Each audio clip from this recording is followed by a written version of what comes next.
Alright, good morning everyone. Hope you're all doing well. Welcome to the stream. How's it going, Necro?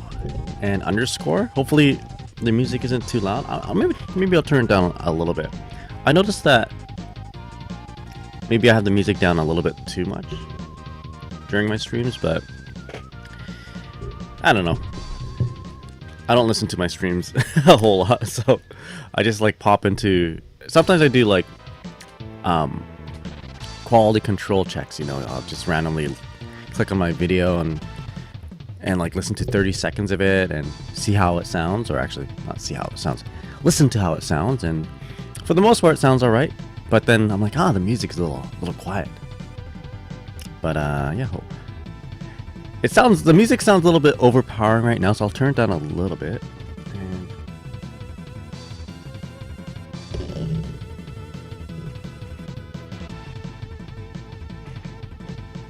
hold up, I accidentally turned the wrong knob. Shit. One sec.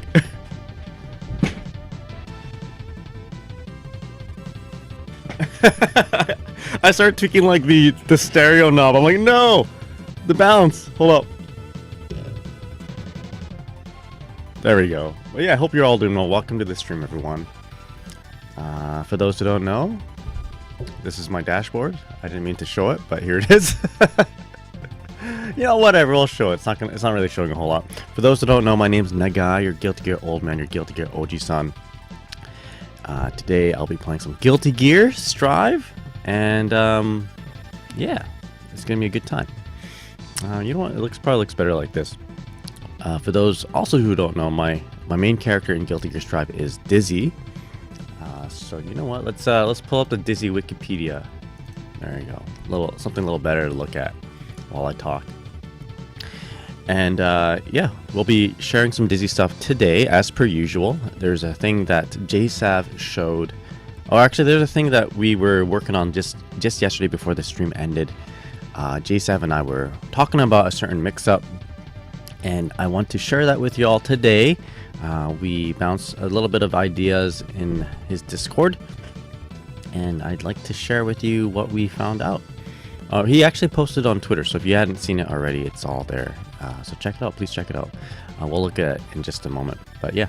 Other than that, good morning, everyone. How you doing? Yo, Merge, what's up? In Serious Bacon? What do we have here? And we got Necro. Necro and I were just talking about how Undine was doing. Necro got a new espresso machine. I should probably get one myself, actually, but I've kind of dialed it back on the coffee, because I noticed that if I drink coffee like at 5 p.m., it doesn't quite work well with my sleep schedule. What is this music? Okay. I'm like, am I in trouble? My newer sleep schedule, which is sleeping early and not sleeping at 4 a.m. every day, I had a pretty degenerate sleep schedule in the last 4 years, but I'm trying to change it now. I'm trying to wake up, sleep a little bit early, wake up a little bit early, and you know what? I've been dreaming a little bit better. I've been having more lucid and vivid dreams, and I feel like when I wake up, I'm more refreshed. So this is good. I don't know. They say that if you sleep 1 hour, or rather, every hour you sleep before midnight is like double the quality of every hour you sleep after midnight. And I'm like, that's just like sleep propaganda, isn't it? Big Sleep is trying to get you. But I don't know, like, because like, you know, I sleep with a sleeping mask and I sleep with earplugs. So I'm like, well, it doesn't matter. It's not like I'm looking at light or whatever. You know, I'm not being woken up by the morning daylight. But I know a little bit of light does seep through the bottom of the eye mask, I guess, and then you maybe hear a little bit of sounds even if you have earplugs on. But I don't know, I feel like sleeping this way, waking up like at 7 or 7:30 or even, you know, or 8, whatever, basically not waking up at like 12 has been better for me. I couldn't tell you exactly why, but it feels much better. But yeah, Mergix, what's up? Hope you're doing well. And Gurange, how's it going? Coffee at 5 p.m. Coffee at 5 p.m. is, you know, I used to drink 2 espressos. I used to drink a double espresso at 6 p.m. In the middle of my work shift, basically, or near the end of my work shift. so I can like get enough energy to stream, and I stream until like 4 a.m. or 3 a.m. So that used to be my my thing, and I did that for like 3 or 4 years. But over the years, I just felt like I gradually felt more and more tired and more brain fog. And who knows where this brain fog is coming from. Maybe it's like post-COVID stuff or whatever. Maybe I'm just getting too old, but I kind of I miss the days where I didn't have brain fog. So just kind of slowly working at it, fixing sleep, maybe doing a little bit more exercise. I've been walking to work quite a bit, so that seems to help. Yeah, anyway, espresso making is kind of complicated. I've been researching all evening. Isn't that just like you put the cup in there, like little Keurig cup, an espresso cup, and then you just like push the button? I don't know. That's how I imagine it. But it'd be really cool to get like that chemistry kit. Make coffee like in the like them chemistry experiments with like a Bunsen burner and stuff. I'm actually just drinking tea, so the stream title is kind of misleading. It says grinding coffee and games, but the grinding coffee is just a euphemism of we're gonna be we're here in the morning, and we are we're here for the morning game grind. God, it's crazy. Oh no, I'm sorry. I sorely misunderstood and underestimated you, Necro. I thought an espresso machine was just like a Keurig cup. Oh no. All right. Tell me the tech. So Necro says, I only let myself have one coffee at the start of the day. Delicious flat white. I think yeah. What was I saying? I was going to talk about coffee, right? Oh yeah, the morning. How early do I drink in the morning? I drink coffee at, like, for me right now, only in the morning. So like as soon as I get up, drink coffee. If I drink it after like 3 or 4, maybe 5 p.m., it might ruin my sleep a little bit. But if I'm streaming in the morning, I'd love like a nice cup of coffee would be real good. I just was too lazy to make myself coffee, so I got myself tea. Have you tried eating more fruit? Ooh, maybe I'll do that next. That's the next on the list. Maybe I'm not getting enough nutrients. McDonald's every day is probably not the best for my health. Is it? Probably not best for my health or my sleep. I don't eat McDonald's every day, by the way, but there is a McDonald's literally like a 7-minute walk away from my house, and yeah, it is quite tempting most days. Not gonna lie. Bacon says, I mostly stop drinking coffee. It's Earl Grey at most for me, and I try not to drink any in the morning or any in the evening. It's a serious Bacon. I have Orange Pico Red Rose, but I prefer like the more Chinese and Asian teas. But this is all we had in the cupboard for now. Little red rose tea, and then 2 little things of sugar cubes. Let's see here. Yo, Rev, how's it going? What's up? Oh, it's like a paragraph to at least 6. I'll just look it up. I'll look it up. Damn. Egg and ramen is better for you? Fair enough. Yeah, egg and ramen better for me versus McDonald's. The thing about egg and ramen is that you still have to put a little bit of work. Mind you, it's not very much work. The ramen part is the easy part. The egg part might not be as easy. And because I live in North America, right, eggs aren't as clean as they are in, let's say, Japan. So you can't just like crack an egg over top of your food and not cook it and eat it raw. You can't do that here. You get salmonella. Garanga says, I believe that fruit might be able to help you build more energy, so hopefully that would be the case. Yeah, I've been eating vitamins, but the freshness of fruit may give me a certain amount of dopamine increase. I don't actively seek out fruit, but when my wife makes dinner, prepares dinner for us, there's usually a thing of fruit, so strawberries or whatever, but it's not a whole lot. We don't eat a whole lot. Fruit in Canada is a lot less expensive than fruit in Japan. Let me tell you, man, you go to Japan, if you visit Japan, fruit's so expensive. It makes me feel blessed on how bountiful flute. Bountiful fruit is here in North America, or at least in my side of Canada. And it can be even more like plentiful depending on where you live. But like I live on the coast, so it's a little bit far away from like the where they harvest strawberries and all that. But they're pretty cheap compared to Japan.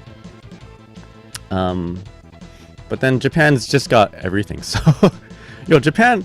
I walked through like a food market in Ameyokocho. That's like right beside Ueno Park. And there was a vendor selling durian. I'm like, shit, I gotta get myself some durian in Japan. It was expensive, but it was durian, so I enjoyed it quite a bit. I love durian. I'm a weirdo. I like the the non-meta fruits and foods. I like durian. I like balut, or as we call it in Vietnam, Vietnam. I like sea urchin, off meta, man. I'm like that guy who strolls in with his blue milling deck in a Magic tournament when that wasn't the meta. Necro says, essentially you're pushing water through grind to extract solubles. The coarseness of the grind changes the extraction speed, which affects flavor. I need a chemistry kit for. Like I said, I want to be like Lico Rico, make the make my coffee like I do in a chemistry lab. I was gonna pull out a Breaking Bad reference, but then I realized I'd never seen Breaking Bad in my entire life. What'd he say? Make the chemicals, Kyle. I don't know. I have not seen. Those are I have no idea. Anyway, moving on. Although be cautious about eating kiwis; they can make you tired. Australia is a great fruit place, especially up north. They have all the wacky tropical fruit stuff or tropical stuff. I'm a little bit afraid to. I'm not gonna lie, Australia scares me. Like, all I hear about Australia is that everything can kill you, and there's giant spiders. And I'm not a fan of either one of those two things. Giant spiders, man. I don't know. This is one of the reasons why I don't visit my parents in Vietnam. Like, last time I was in Vietnam, I had everything except for sea urchin. I had durian and balut. Like, all you can eat durian. I go on my grandma's house. The cousins, my aunties and uncles will have the durian out. We just like blah, blah, blah, blah, no. All I can eat is awesome. And then like we sit in hammocks. But at the same time, like my grandma's house, she like lives right beside the jungle. and there's like geckos all over the place, which are cool. I like geckos. Reptiles are they're pretty dope, man. I live with they probably won't pass, health and safety standards here in Canada, but like in Vietnam, I guess it's just the norm, and where my grandma lives. And every once in a while, you'll see like a freaking tarantula just near the ceiling. But the cool thing about that uncool situation is that these geckos will they'll see the tarantula and they'll just chase it out of the house. Tarantulas are not your friends. Geckos are allies to humans for sure. Anyway, so unless I don't know, maybe I'll visit Australia at some point. It seems like a pretty chill place despite the big spiders. Speaking of Japan and eggs, have you eaten raw eggs in Japan during your time there? I read your message and I switched all your words around. But yes, I have. It's awesome, dude. We went to I don't know what it is, but it was like a 10-course meal place. My friend Kosei, who I grew up with, works at Mitsubishi, and he's like, he's like a businessman, salaryman. He goes across. I don't know what deals he closes in Japan, but he's a plastics engineer or something like that. Some friend I am, right, dude. I got to share another story about this guy, but anyway, we went to this one place and they cracked a raw egg over top of raw meat, raw ground meat. I think it's called yukoe, yuki. I don't know. And it was amazing. It was awesome. This guy was awesome too. My buddy Kosei. I grew up with him. And oh, my wife. What's that? A better title? What's that?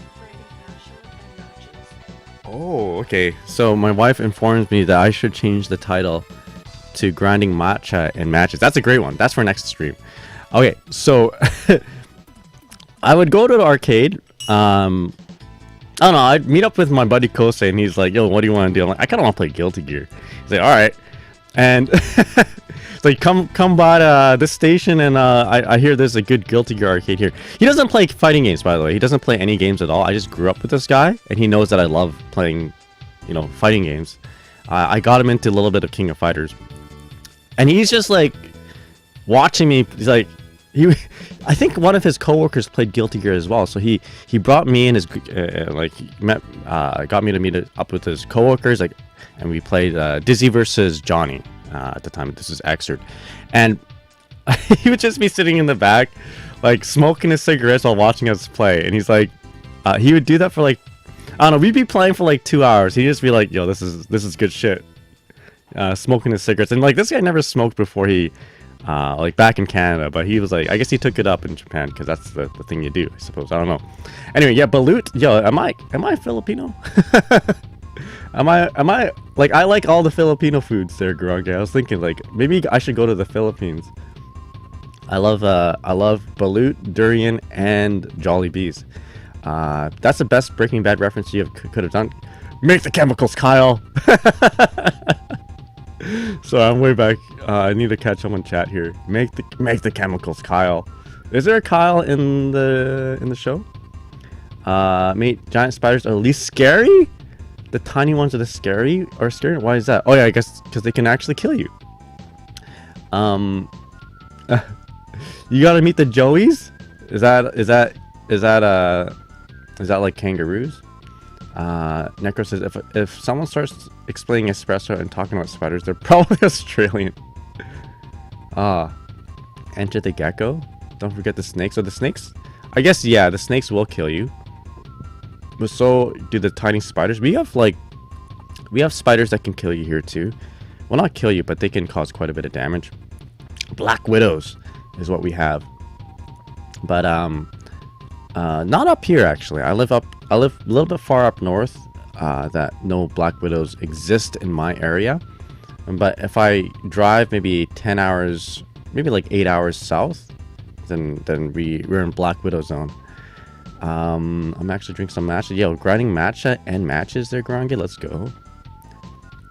Wow, I'm really behind, aren't I? Eastern browns are the big ones. Oh my god, we have brown recluses here. We have I don't know. We never used to have giant spiders in my hometown. They're not giant. They're like maybe they can go up to like that big, I guess. I don't know. I guess this is not good context. If given that you don't know how big my hands are, but they can get pretty chunky here. I guess doing this in stream, like, never mind. Anyway, those are the spider sizes. That's the biggest one I've seen anyway. Spider size. Filipino food is so underrated. If durian and balut are just like the little tip of the Filipino food cuisine, then I think I like Filipino food a lot. There's a Kyle Strive, so it fits. Don, how's it going? What's up? Hope you're doing well. Anyway, wait, I just remember a new spider species was discovered, a very deadly one. Yeah, I'm staying away from Australia for now anyway.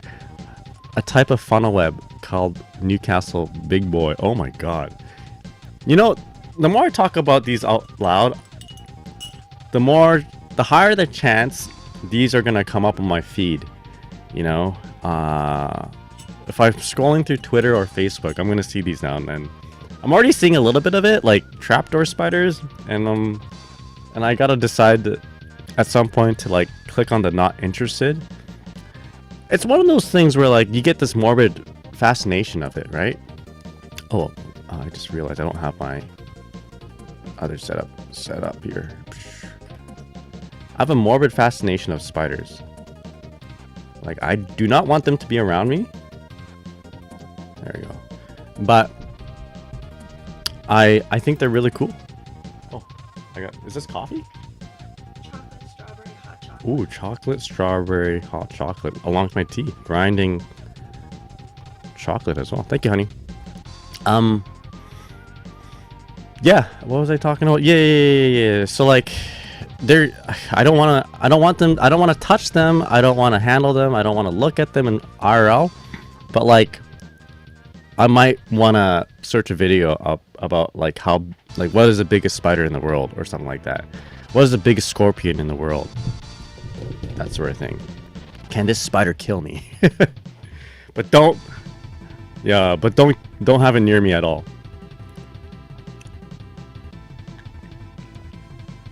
Very appropriate cup for me.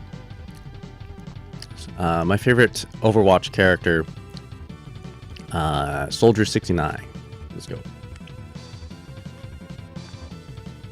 Oh wow, that is the best hot chocolate I've ever had.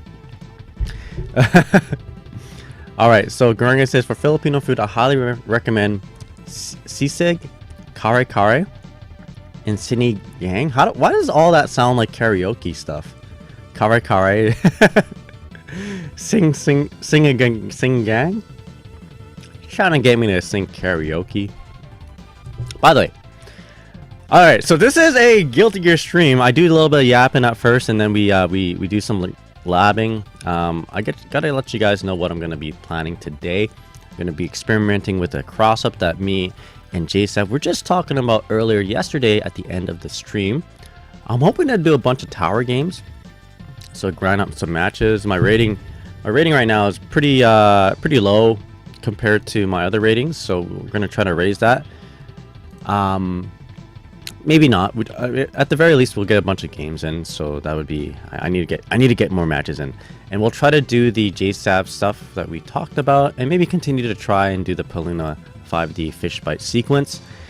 My birthday's coming up. On May the 10th, I have a birthday. Gonna be turning the 85. No, 83. Yeah, turning 83. The big 83. Big 38. 38. So that's on Monday. Not Monday. So May the 10th on Saturday. I will not be streaming that day. I was going to stream, but then my friends in IRL have taken over my life, and they are they're throwing some. They want me to hang out with them on my birthday, you know, which is awesome because like I'm phrasing this all wrong. I want to hang out with them. I want to hang out with them, and they want to hang out with me. And we're gonna have some dim sum. We're gonna watch the Thunderbolts, and then we're gonna go over to my other buddy's place to get some sushi. So I'm committed to IRL things. They're gonna take me out of my cave, and like, Naga, you gotta celebrate. So I will. And I will probably throw a party on stream Sunday, post birthday kind of streaming. I don't know what I'll do. We'll probably play some Guilty Gear. Maybe we'll do some classic Guilty Gear. Maybe start off with some classic retro gaming. I always start off my stream with some sort of retro game in the intro. Usually it's Final Fantasy, but I always show it, but I never play it. So we're going to be maybe doing something like that on Sunday. Let me know what you want me to do for maybe a sub challenge or goal. I don't usually do this, but I thought it'd be fun if I said like I'll do one push-up per sub, and then we do all the push-ups at the end of the stream. So you know, you guys can either give me no subs, which is good for me, no push-ups, or I can be, you know, somebody could be like, yo, here's 20 subs, and I'll be like, I'm dead. So that's the plan anyway. I haven't really figured out exactly what I'll do. Maybe we'll just do the push-up thing. I haven't posted it. I haven't made made any like official announcements, but we'll go with the flow. The biggest spider is Peter Parker, if I recall correctly. I thought I can think of a bigger spider. Yeah, Venom. What's his name? Gary the Venom guy. Gary the guy who's Venom. Brock Lesnar. I have no idea. Yeah, you should try. If there's a Jolly Bees around you, Necro, then you'll have a little bit of a taste of Filipino food. But yeah, my favorite Filipino food was a treat. Was a protein treat that my mom would always bring home from like the Asian grocery store, I guess. Anyway, so one of my favorite Filipino protein treats is something called balut. It sounds gross, but it's something I grew up with. If you explain it to me now, I think it's gross, but it's basically a fertilized duck egg. So there's like a little duck in the egg. I guess doesn't really sound that humane, does it? Now they say it out loud. But anyway, I grew up with it. It's like a traditional food of a Filipino cuisine and also Vietnamese cuisine. So me being Vietnamese, I ate it growing up, and I never really thought it was gross because my brothers and I were really into dinosaurs. And you know, like in Jurassic Park, you have like there's like raptors and there's T-Rexes, and then there's like a little dudes that like surround it. They get the surround. They're like zerglings, right? The little dinosaur dudes, and then they get the surround and they get you basically. And they're usually depicted as like stealing eggs. So we pretend we're like those guys. We're like, yeah, we got the dinosaur eggs. Gonna be turning 83. Let's go. I played XX2. We'll probably play a little XX on my stream. We share the same birthday. Oh yeah, hell yeah, serious. But I was born on Mother's Day. Hell yeah. Come by my stream and I'll sing happy birthday. Love to see it. Hope you have a good one. Hell yeah. Don't worry about streaming on your birthday. It's your moment. Enjoy. Yeah, thank you, Gary. So Gary the Venom. The Breaking Bad name you were looking for was Jesse. I like Kyle better. Hopefully plus those infinites are no jokes. There's one infinite that's not a joke, and that's Venom. So not Venom. Wow, Zappa, the other character with 5 letters in their name, right? Zappa, Venom. Wow. Okay, good. I did it right. Yep. So the Zappa. I tried to learn the Zappa Infinite. It isn't too bad, but you do have to set it up quite a bit. Zappa, the only Guilty Gear Australian. There we go. No wonder he's like all messed up, man. He's drinking espressos and he has to survive everything that can kill him. That's why, man, that explains everything. Now, where's the Vietnamese and Filipino representation in fighting games? Hey, Garange, I'm still waiting. Where's the Canadian representation of like fighting games? Like Abigail from Street Fighter 5? That's like the worst representation ever. Like, I don't know. Is there Vietnamese representation in fighting games? Street Fighter. Like, this is what we have in Canada. And I not a fan. Like, this guy does not... You look at this guy, you do not think Canada, do you? No, you know what they should have... I'll give you an example of a character that reminds you of the country, you know? If we're not gonna go too, heavy into profiling, Guile, right? Guile is like American. He's got like a American tattoo on his shoulder. And then, I mean, I love this guy. This is my main character, Dalsim. Like, okay, Capcom, you want to play the stereotypes? You better do something with Abigail. No, they have like this is Canadian. This is Canada. Let me tell you what Canada looks like. This is Canada. They could have had a character who, well, okay, like Dizzy is more Canadian than Abigail. Dizzy like skates. And they could have a character, maybe not Dizzy, but like a character who like has a command grab. They do the command grab, hockey punch. I wonder what happens if I type in hockey grab. Nah. Hockey punch? There's a command grab right there. There you go. Gotcha. Anyway. What was I talking about? I got into characters. Yeah, the Vietnamese character too. That'd be cool. Yo, JSF, how's it going? What's up? Hope you're doing well. Those are the only people I see here that like Zappa. Oh, here? I like Zappa. Oh, well, like Zappa? Yeah, I like Zappa. I don't hate Zappa. I think hating Zappa is it's valid. It's valid. Zappa is a kind of like a. Maybe I'll show you on my post birthday stream. But Zappa, Zappa is.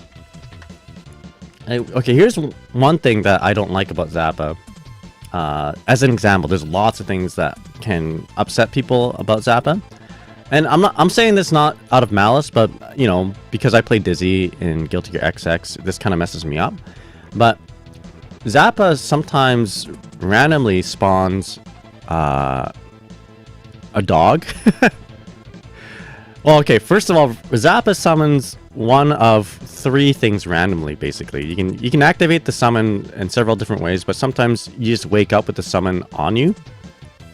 And the dog really messes up Okizeme pressure. So sometimes he wakes up and then dog appears, and then dog works like Eddie, right? You push buttons, basically. You negative edge buttons, or you push basically your dust button, and then the dog kind of like does whatever command that is. So he's blocking, and then he does the dog's uppercut, like a DP from the dog. And then you're like, oh shit, I couldn't have predicted that, right? And you can do this while blocking, right? So it really messes up my pressure.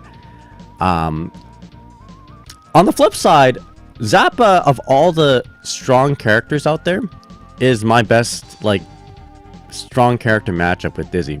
Although it really shouldn't be, because Dizzy heavily relies on strong Okizeme.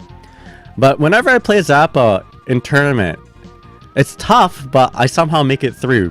Whenever I play a Testament, I'm usually cooked, So I do appreciate Zappa, and also my really good friend Hellsap is one of the best Zappas in the country, and I enjoy playing with him. But yeah, every character in the game is pretty cheap though, so I can't say bad things about Zappa because I played Dizzy. But then, and you can say that about any character in the game. Like, I can't say anything bad about that character because I play this character. That's the beauty of Plus R. Yeah, that's why Zappa always bent back. He's from the down under and used to being things upside down. He bends back so he can see the toilet swirl the other way around. I'm doing good. Waiting to conduct some work interviews. Oh, good luck. Ganbare. Sab, how's it going? What's up? As a character, no fighting him? Yes? I guess so, yeah. He's a funny looking character, isn't he? I think it's appropriate that Australian GG lore is a bleak black hole. So is Japan. Japan literally is a hole.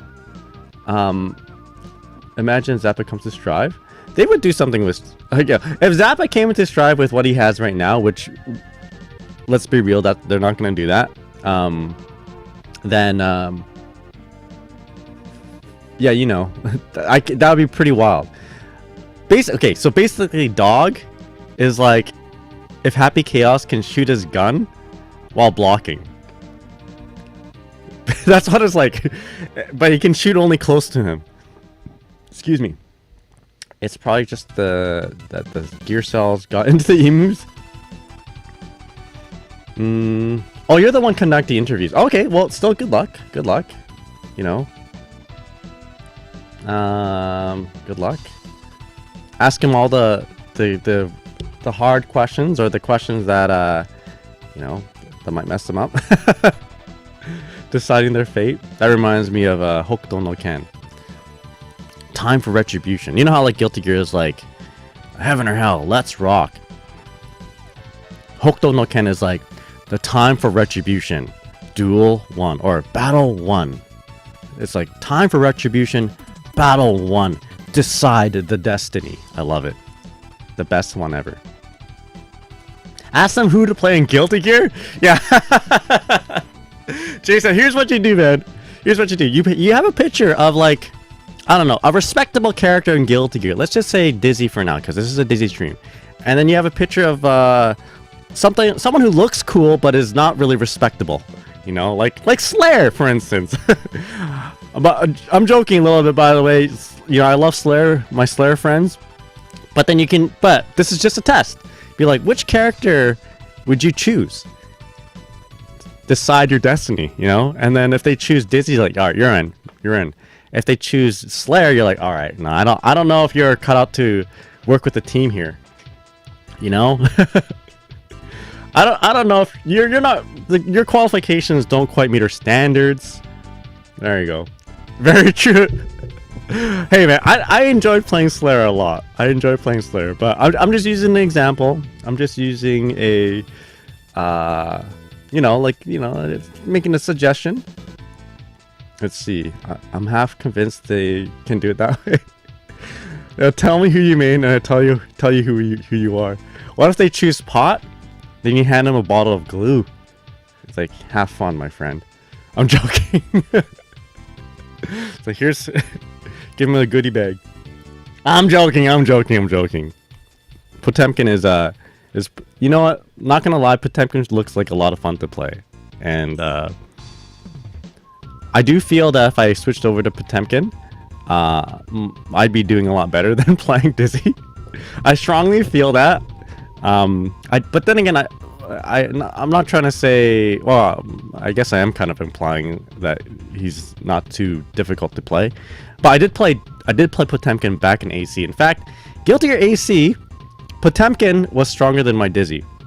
My Potemkin was stronger than my Dizzy. So when I see people playing Potemkin, I'm like that SpongeBob meme where Squidward's were looking outside, and then he sees the Slayer and the Potemkin having fun.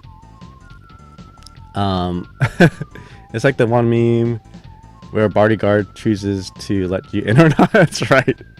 Do grapplers eat Tessa between meals? What's Tessa? Is it, yeah, Potemkin's actually fun. So you play Potemkin Warcraft. Yo, man, I played Potemkin Warcraft. I played the unblockable Aegis Reflector loop Potemkin. Yeah. It was Potemkin was strong. I went to Japan around that time too. I went to Japan around that time to play and practice Guilty Gear. This isn't AC plus R. This was just Guilty Gear base AC.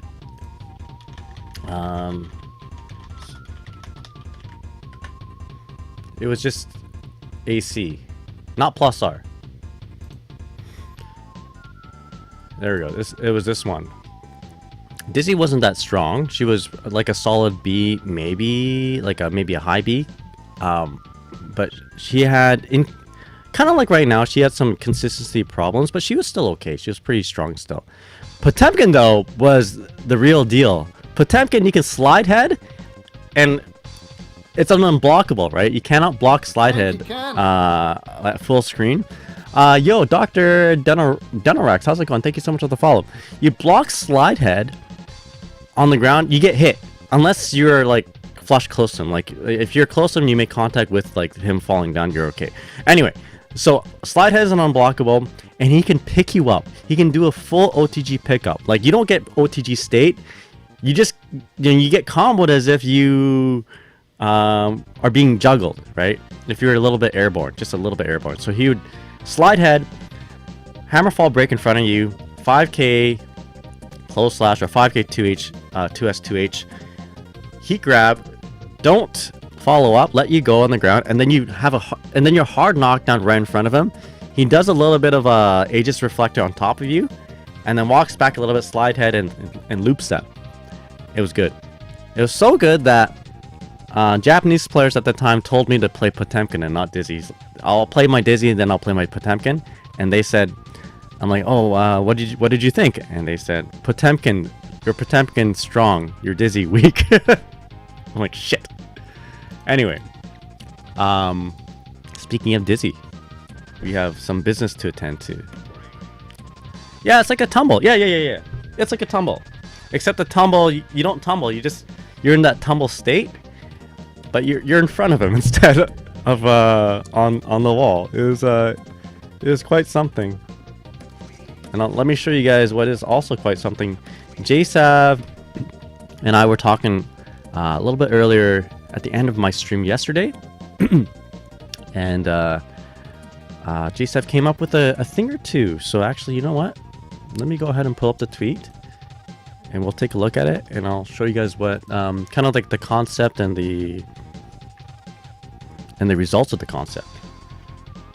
Actually, no, let me show you guys what we were working on first on my side. So the idea, and you guys see me do this, which is basically after this particular setup, which really standardizes the timing of the knockdown and the distancing, you get a really nice fish bite.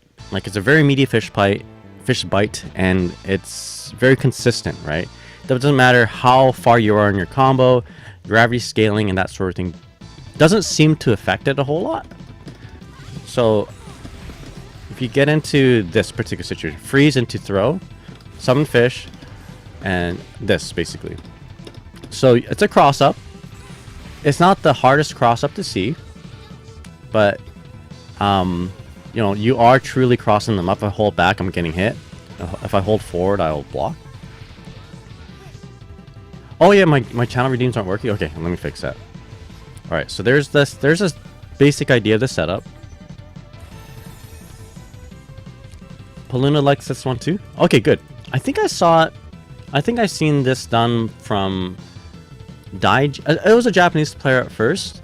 It was either Daiji or Papaya. That's who. Okay, so the redeems should be working. If you don't mind testing them out. Actually, you know what? Don Repo, I will do that for you since you've already spent your 10 points. There we go. Oh, it's working. They're looking at my chest. This is the old... I need to fix my overlay. But there you go. Alright. So... Working... Oh, it's just a test? Okay, hell yeah. Thank you. Appreciate it. So... As long as... you have the ice freeze out the field, summon fish here, we can get a pretty consistent cross up. And because the fish is hitting so meaty, you can actually do a lot after the fish bite, including, and I'll show you guys right now what I've been doing, and I'll show you what JSav has come up with. And yo, Pankumi, thank you so much for the follow. Hope you're doing well. My idea, and you know, I've never done this actually. I've never actually committed to this. You know, you can do something like this. For instance, you can do a 5D. Standing dust. I'm gonna hold up back. Look at that. If I hold up back here, if I hold up back after the fish bite, I'm actually not getting hit by the 5D. So what does that mean? What does that mean? That means I'm hitting my opponent, or this means this means the fish bite with the 5D is gapless, right? If I hit my opponent and they're on the ground, that means I caught their up back. So this kind of tells you, it's kind of like a, excuse me, a little snot under my nostril, or in my throat. Maybe I'm getting a little sick. It's absurdly plus, exactly. Yeah, so it's plus enough for you to land and do a 20 frame overhead, a 20 frame attack. So, this is just conceptually, this is what I thought about. I haven't actually done this in a match yet, but I'm thinking that because you've already mixed them up, because you've already implemented one mix-up, the next mix-up, which is an overhead, like, so the first mix-up is a cross-up. It's a pretty easy one to see, so they're locked into thinking about, okay, I gotta block this cross-up. If they're already thinking about that, they might be one step behind on trying to react or figure out what's going on next, which is going to be an overhead. Naturally, when you go from the air to the ground, right? Naturally, if you go from air to ground, the fastest thing that you can do is a low, usually, or for the most cases. Most fighting games are built this way, right? Fastest thing you can do from air to ground from being in the air to landing on the ground is a low. So the natural course of action as a defender is to block high as the opponent is in the air, and then down back low, and then react to anything that comes high. But if you already if you're already kind of your mind is already preoccupied by like a cross up, this high, which generally 20 frame high, that is that should be reactable. It becomes a little bit less reactable. You're stacking the mental stack, basically. You're piling up the mental stack. So there's that. It's a very basic kind of concept, or maybe not very basic concept. It's like it's going a little bit more of an intermediate type of thing, right? But people who know fighting games understand that this is like, oh, this is a thing. This is a basic thing. Everybody knows this, basically. Not everybody, but like, we know that this is a thing. Now, because it's so plus, we can do other things here too. And one of the things that JSAF showed, and I'll show it right now, actually. I'll show it right now. Better to show than to explain. A picture is worth 1,000 words. A JSAF video is priceless.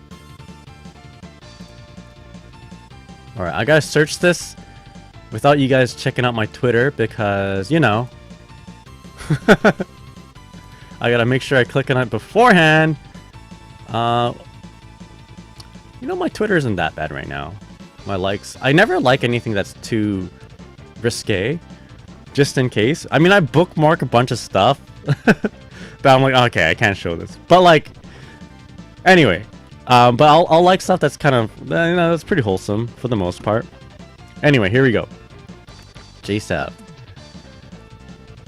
Go ahead, please follow JSAV on Twitter. Hell yeah. You know what? Go one step further. Follow JSAV.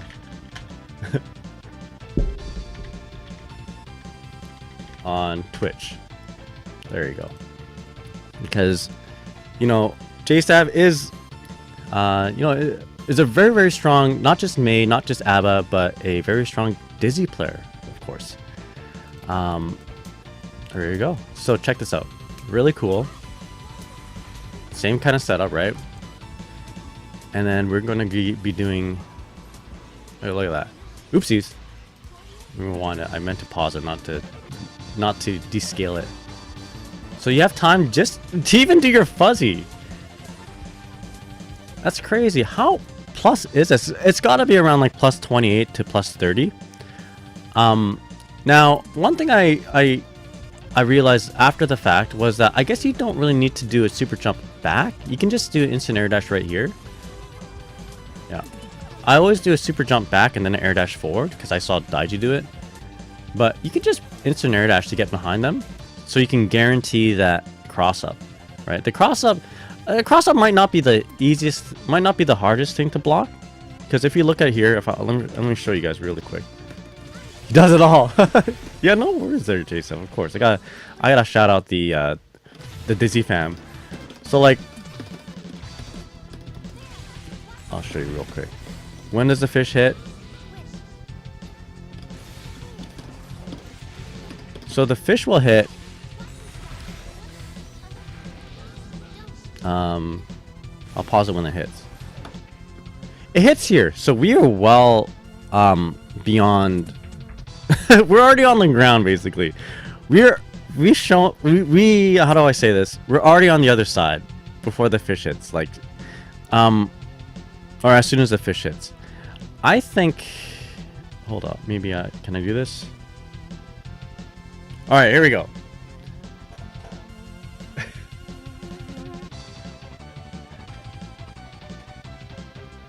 If we're around right here, around here, wait, right around here. Not the best visual representation, but if Dizzy was over there, this is weird. Right, like more, right there, ish. When the fish hits, then that would be a much harder thing to block. But we are already on the ground on the other side. Anyway, that was the worst visual representation, but I think you get the idea, right? That was like interpretive dance, and that was up to your interpretation, but you get the idea.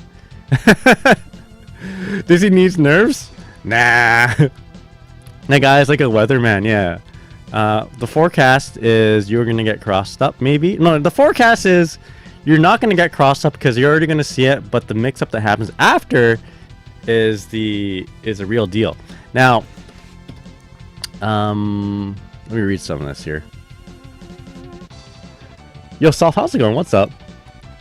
Hope you're doing well. Yeah, she has a lot of cool stuff. Rainy with a chance of fish. That's right.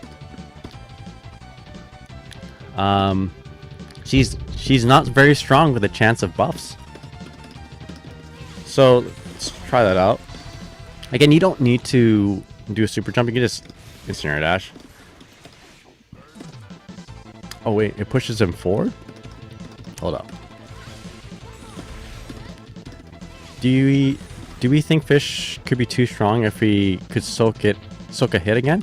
That's a good question. I don't think she'd be too strong if it soaked, if it acted like super armor. Right? Just gonna show this. If you compare it to the other things in the game, I don't think it would be too bad if it had one one hit of armor. Yeah, so I didn't do the RC here, but you guys can see that it did. You can fuzzy it. I think it'd be pretty fair. I mean, it sounds wild. It sounds it sounds like almost too strong. But if you think about it, there's so many other things that are like stronger than what she has now. Like, would it make right now? Most people say that she's like in D tier, around the same level as the worst character in the game, or the worst character in the game, even in some players' eyes. I can see where they're coming from. So will that mechanic make her A tier, S tier? Probably not, if everything remains the same.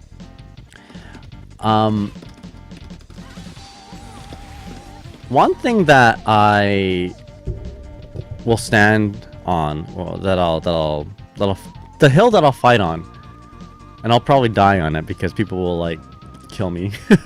But I think fish should be like, okay. Sorry, I set that up all wrong because this doesn't sound too bad. I think fish should have more attack level, should lock the opponent in, like maybe one attack level higher. It should lock the opponent in blocks just a little bit more. Is what I want. Maybe I'll do like a multi-hitting bite or like 2 bites or whatever. I don't know. Just a little bit. That's all I ask for. That's my dream buff. But like that's my buff. That's at the minimum. I'd be very happy with that. My dream buff would be that if fish bite caused guard crush. Sorry, I said that all bad, but you guys get the idea. So I would like fish to be maybe 5 more frames of block stun or hit stun. And maybe not even that much. But it'd be really cool to make fish bite guard crush. It sounds crazy, but they made Ramathel's sword guard crush twice, right? Even though they nerfed the sword a little bit, right? But I don't think it's gonna break the character a whole lot if they made fish guard crush. It's gonna match really well with the other mechanics that she has, like 6H for guard crush. She's not, and also her strike throw if you're playing around Wings of Light. I think it's actually a pretty neat idea. People might say, oh man, that's too broken. But hey, she doesn't have a command grab. If she had guard crush plus a command grab, then we have a problem. Guess who has a command grab in this game that never had a command grab in the game before? Venom, of all characters. So like, is it that unusual? Yeah, I don't think it's that much to ask, to be honest. But I don't know. Let me show you guys a guard crush situation that I like as well that JSav mentioned. So ram jails super easy from like 3/4 of the screen. So actually, what did Merch say?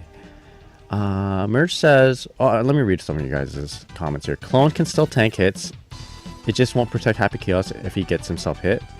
You know what? If if fish costs a little bit of health but tanked a hit, or maybe you can like summon a particular fish that tanked a hit, and then you use a little bit of health. That wouldn't be too bad. I'd take that. I think fish should juggle better. says Raku. Yeah, I think so too. I like, given that she had laserfish and all these different other types of fish in the older games, consolidating into like one fish, you know, you'd think it would have more benefits, but juggling would be I wouldn't mind that either. I think Dizzy is bad based on comparison, not that her kid is that bad. I think, yeah, okay, that's a good point. I hate how how combos basically end as soon as they hit. I kind of expect Dizzy buffs to be just like frame stuff. I wouldn't mind that. There's some frame stuff that I like, but also I really think that she should have better air to grounds. Maybe here's, I don't know if it's within their budget to do this, but give her a new aerial attack. She's had a J2S, a jumping down slash in the older games, that functioned to be her air to ground, and also her cross up. So like a lot of her moves don't cross up, right? And a lot of the things that we do are air dash back JK or air dash back something for our mix up. It'd be nice if a move would cross up, so that we can do like a quick air dash back button. And also it'd be nice to have moves that consistently strike air to ground. Those are all fixed, quote unquote. Those are all quote unquote fixed in like Guilty Gear AC, or I guess even in Guilty Gear X, with her J2S, which is like her, literally she like spins, she does like she does a spin in the air, and then her wing turns into like a blade, right? And she hits, you know, that's her crossover attack, and also her air to ground. If they gave that to her, that would be perfect, or something similar to that. You don't, and I don't think they need to change any of her other aerial normals. Like this move in itself, and this move here, they both have animations to hit air to air, right? So like if they don't want to change the hitbox here to make it look jank, when it hits air to ground as a, you know, as a downwards approach, then just give her a new move. Come on, just do it. All right, just do it. I'm sure it's not difficult to animate all those frames and give her a new, you know, change her model a little bit. Just do it. I'm just joking, by the way. Venom did lose teleport. That's true. Sure, Tao, how's it going? I think Far Slash and 5 should knock back on their hitboxes. Would it though? Air dash back dashes, air back dashes are pretty fast. It would add layer to Fish Oki. Since Chip was able to get rope, the sky's the limit. Yeah, that's what I'm thinking. I want Dizzy. So Garanga says I want Dizzy to have decent anti-air and a reliable jump in. Yeah, there's so many things that they need to fix a little bit. Sorry, anyway, I've gone off on a big tangent there. So I showed the J-Sav. I'm just gonna air dash. There you go. So this is the J-Sav crossover into dash up fuzzy. So you have a lot of time to do this fuzzy. Right. A lot of time to do this fuzzy. Okay, so much time that you can even fully charge 6H on the ground. And I think this is like my favorite thing to do. The idea of this is like kind of nice. You already have wings out. You're gonna give them a guard crush. So if they block this, if you don't have any meter, then you can play a strike throw. So if your cross up fails, you still have a very decent strike throw. If you hit them, and I strongly believe that you can hit confirm this, because a hit's gonna happen on the fish, right? Excuse me. You're gonna see that the fish hit stop. You're gonna see that, and then, you know, your 6H hits. Then you can like ice spike. I strongly believe you can do this. I should test this out though.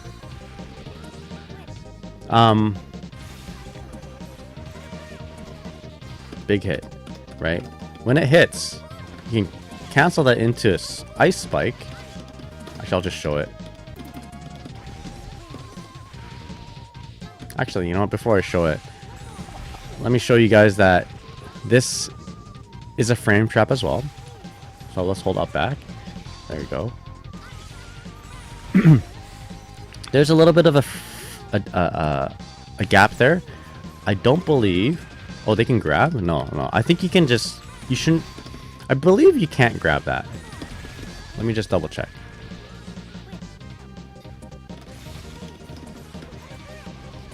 Just as an experiment, I believe this is airtight. Or maybe not airtight, but at least one frame gap. Okay, let's up back that.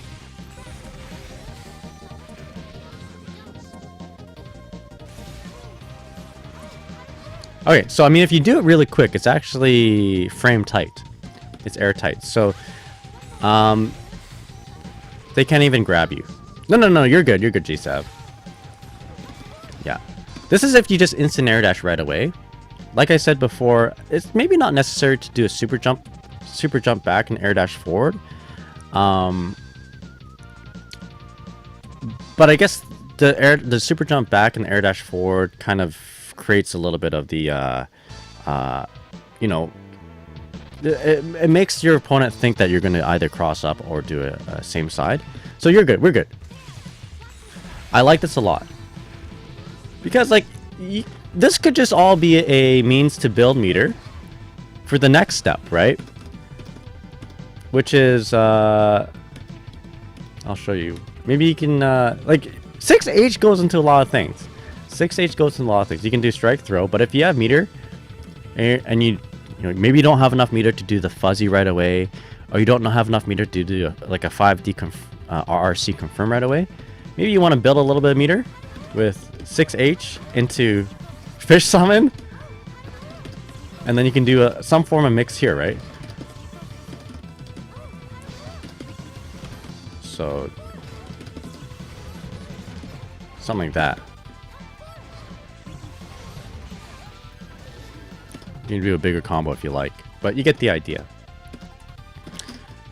That's your high, and your low would be something like this.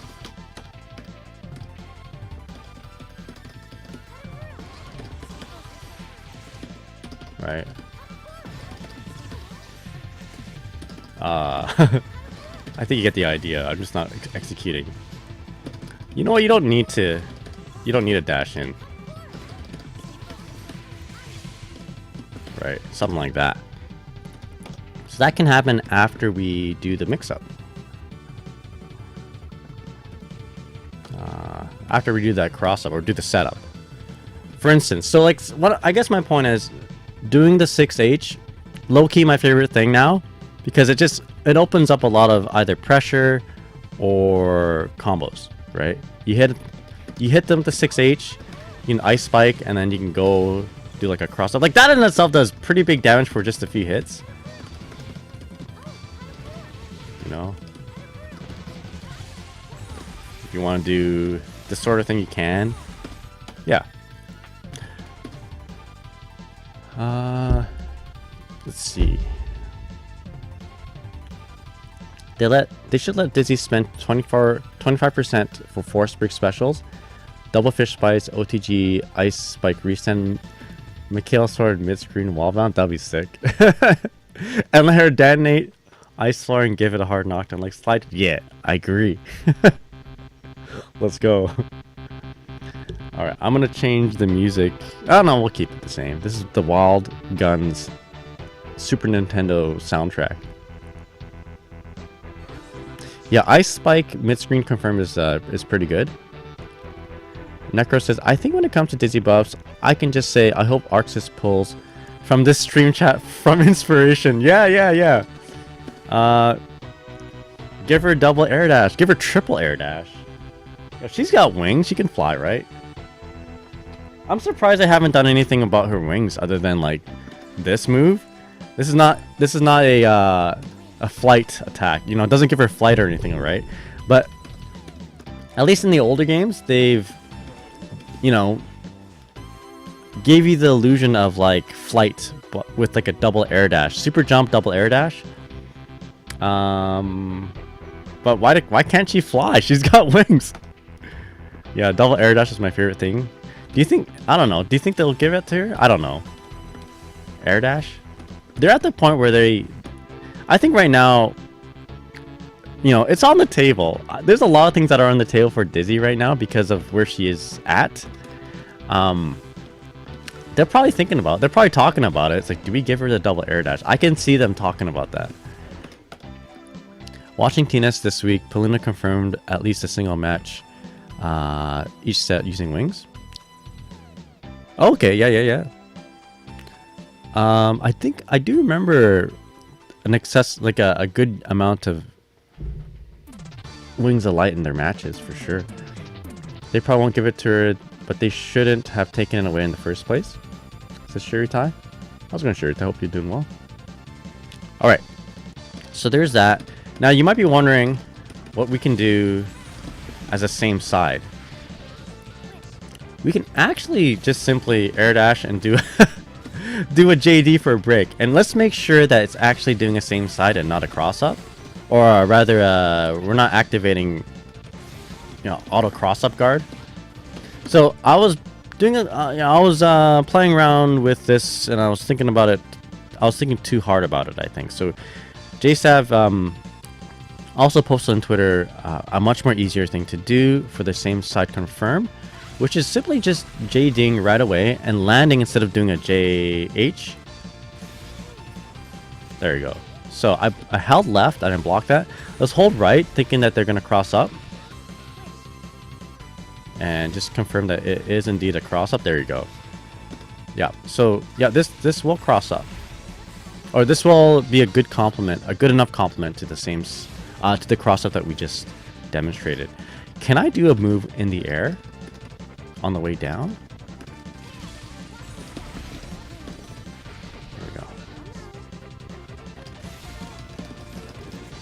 No, not enough time. Maybe I can do JS.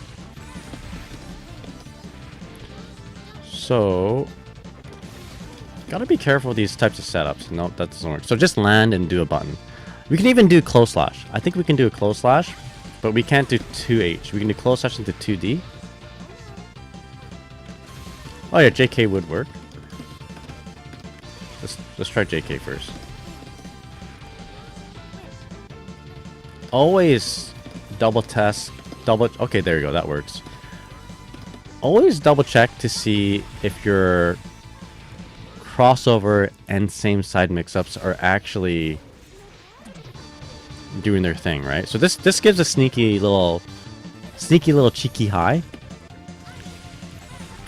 Yeah, so okay, so this is especially true for when Dizzy first came out. There's a lot of these JD setups that players were showing off on Twitter that ended up being not real because of cross-up protection. And people would just show it, right? Show this particular setup, show what they're doing, but don't show how it's being blocked. So for anyone who's listening out there who does tech stuff with cross-ups and that sort of thing, for anyone out there who likes to share tech, please do this. Record and playback, and then test it out yourself, because there's a lot of setups out there, especially at the beginning of Dizzy's release, looked really cool, but they actually didn't work as cross-ups. It turned out that a lot of these cross-ups you can block anyway, left or right, and you'd block it. Or you'd always, if you just hold back, it would block the cross-ups. So be very careful. Always test it out on yourself. This is in fact a left-right. So if I held left there, I block that, and if I hold right, I would get hit. This is the complement to what we were doing before, which is just fully on letting the air dash rock and going to the other side. Right. This is a cross-up. If I hold left, I'm gonna get hit. Yeah, always check for cross-up protection. Yeah. Always check. Claymore, how's it going? What's up? Good to see you're on. Thanks for dropping by. Hope you're doing well. Do we have anyone else here? Sure, Tess, I'm doing okay. Hope you're doing well. Going to go to sleep soon, but I thought I'd check in. Well, thanks for dropping by. It's the morning for me right now. It's 9:20 a.m. Raku says, I've yet to see Wings of Light do anything meaningful in a match. Anytime I see it go off, it only takes for like 25% tension at work. Or 25 tension at most. Double JP? Yeah, probably double JP probably won't let you convert. So yeah, JSF says always check for cross-up protection. Yeah. Not saying that you don't, JSF, but there's so many people out there who don't, you know what I mean? And I'm like, oh, we gotta check those things. Do you think cross-up protection is overall a good thing? I've always been on defense about it. I don't know. I mean, if there's gonna be cross-up protection, they might as well put a block button in the game. But like, just pull the trigger on it, right? if they're gonna do that, they might, and they're gonna make it super accessible to like, and have like dash macros and all these other macros. Just put a block button in the game if they really don't want cross-up protection, or if they don't want cross-ups in the game. As someone who plays old Guilty Gear, and I do a lot of cross-ups, I like cross-ups as a mix-up. So like if cross-ups exist in the game, like, don't nerf it. I guess, like, if they exist in the game for the purpose of mixing people up, why? I don't know. It is weird. It is a weird thing. Yeah, Leo instant bottom tier. Yeah, okay, so there's that thing too, right? Leo does a lot of cross-ups and it works. Yeah, Amelia unplayable. That's right. Yeah. Okay, maybe it won't work in Strive. Maybe I'll take that back. Maybe Strive would just be a totally different game. I don't know. It does seem a little it's weird. It's weird. So like cross-up protection, for instance, like if you don't do this right, this particular thing, the sort of like the Daiji cross-up, your dash jump, you can block it like any way. I believe if you dash in too much, I'll hold back here. Yeah, I blocked that. I held back to block this, what looks like a cross-up. Oh yeah, and then people will think, okay, if I block that back, because I'm blocking that cross-up, that must have been the same side, right? So let's block the other way. Wait a second. Huh. Wait a second. Hold up. I'm blocking left now. Okay, maybe this is not the best example. Wait, I can't even convert that anyway, right? So this setup is trash. No. Not the best example. Not the best example. Let me show you another example. This one right here. Okay. You know what? We'll put the other one on the back burner. We're gonna be looking into the other one that I just showed. Okay. Anyway, this one here. You see this a lot, right? Bam, bam, bam, or whatever. They get the field out. They dash in like that. Summon fish, and then they air dash the other way. This is a pretty common Dizzy thing. So did that cross up, or was that the same side? So let's test it out. I'm holding back. It's a cross up. I hold forward. Hold forward. Okay, so that truly did cross up. Now let's try to implement the same side. And I believe the way to do that, I don't think there's actually a way to do it here, but if you just push the button right away, I think if you OTG them quicker, I believe that, no, it's the other way around. If you delay it too much, you don't get the cross up at all. So there's basically the same setup I showed. There you go. Yeah, the left right based on the OTG. So the longer the OTG, how does this work again? If I delay the OTG a lot, I think that's when you have the cross up, right? Okay, there's the cross. Okay, same side as if you hit them quicker. Okay, that's what it was.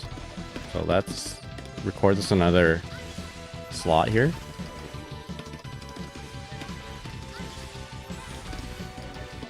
Okay. There you go. No dash, just do close slash, right? So I'm gonna hold back. I'm gonna hold right to block. I blocked that. Okay, so is that the same side? Does that work if I hold the other way? Okay, so basically, okay, so there's a left, right there. So it works. But there's a certain point where both of them can be blocked either way. Let me try to get that sweet spot. The sweet spot that doesn't work. Oh, the distance, not speed? Okay. So did I move in? Yeah, it's somewhere in between. You can block both. Anyway, I'm gonna try to prove myself here. That might be too much. I'm trying to micro dash there, but I'm getting a pretty good dash. Just hold back. Block that. Oh, maybe it's actually quite okay. Okay, that was a micro dash right there. This has got to not work. Somewhere in between, right? Yeah. So I held back to block. I blocked it. I'm gonna hold forward now. So you know, holding back to block might imply that it is not a cross up but a same side mix. But this is, unfortunately, this is where cross up protection like kicks in. So I blocked it holding right, and I'm gonna block it holding left. There you go. One more time, holding right. So you gotta be careful. I guess the take-home message here, if anything, is that be careful. It might look like, always test out your setups, and know when it works and when it doesn't work, right? That one actually was tough for me to mess up, so this one is not too bad. But you know, anyway, it's in between, which sucks because this mix-up would be much stronger if you can dash in more, make it ambiguous. Exactly. It's kind of like a knowledge test, right? Like a whatchamacallit? A knowledge test? Is that what they call it? You're testing their knowledge. A knowledge check.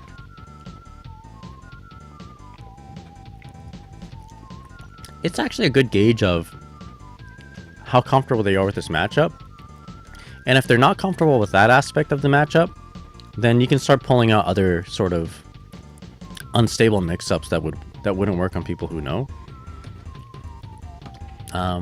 Although I think the better play is to always, if available, always do things that work on people who know and people who don't know. You know what I mean? My buddy Taya would always say, as fighting advice, do things that work on all level of players, right?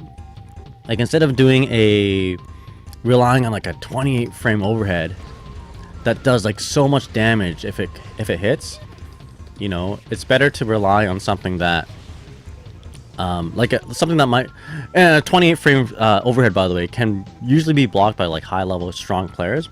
It's better to do something that will work on those players, like maybe like a 20 frame overhead, which would also work on, you know, not so good players. Would you still implement a particular setup if it has cross-up protection? There's a case for Dizzy where you would, and that's because you want them just to block you want them to block the fish, so that you can do their next thing. For instance, what we were doing before, I think, like, my intention here is to, for the most part, just to get them to block, right? Then get them to block because they have to deal with the next part, which is like a 20. I'm plus 28 basically right here, so I can do a mix up after that. I want them to block, so then I can do like my 5D, for instance. Or this one is almost always a cross up, right? I will always do this for the most part. You know, the air dash back, this is always a cross up, right? I'm holding I'm holding back or holding left. I block it. I hold right, and I block it. So this is, you can block this anyway if I do it at this distance, right? But I don't care, because what I want them to do is block the fish so I can do an air dash back JK, or I can do a landing 2K, for instance, right? In that situation, I'll still do it. I'm fully aware that this is not real, this cross up, but that's not the reason why I do it. I do it because I want to open them up with the next step.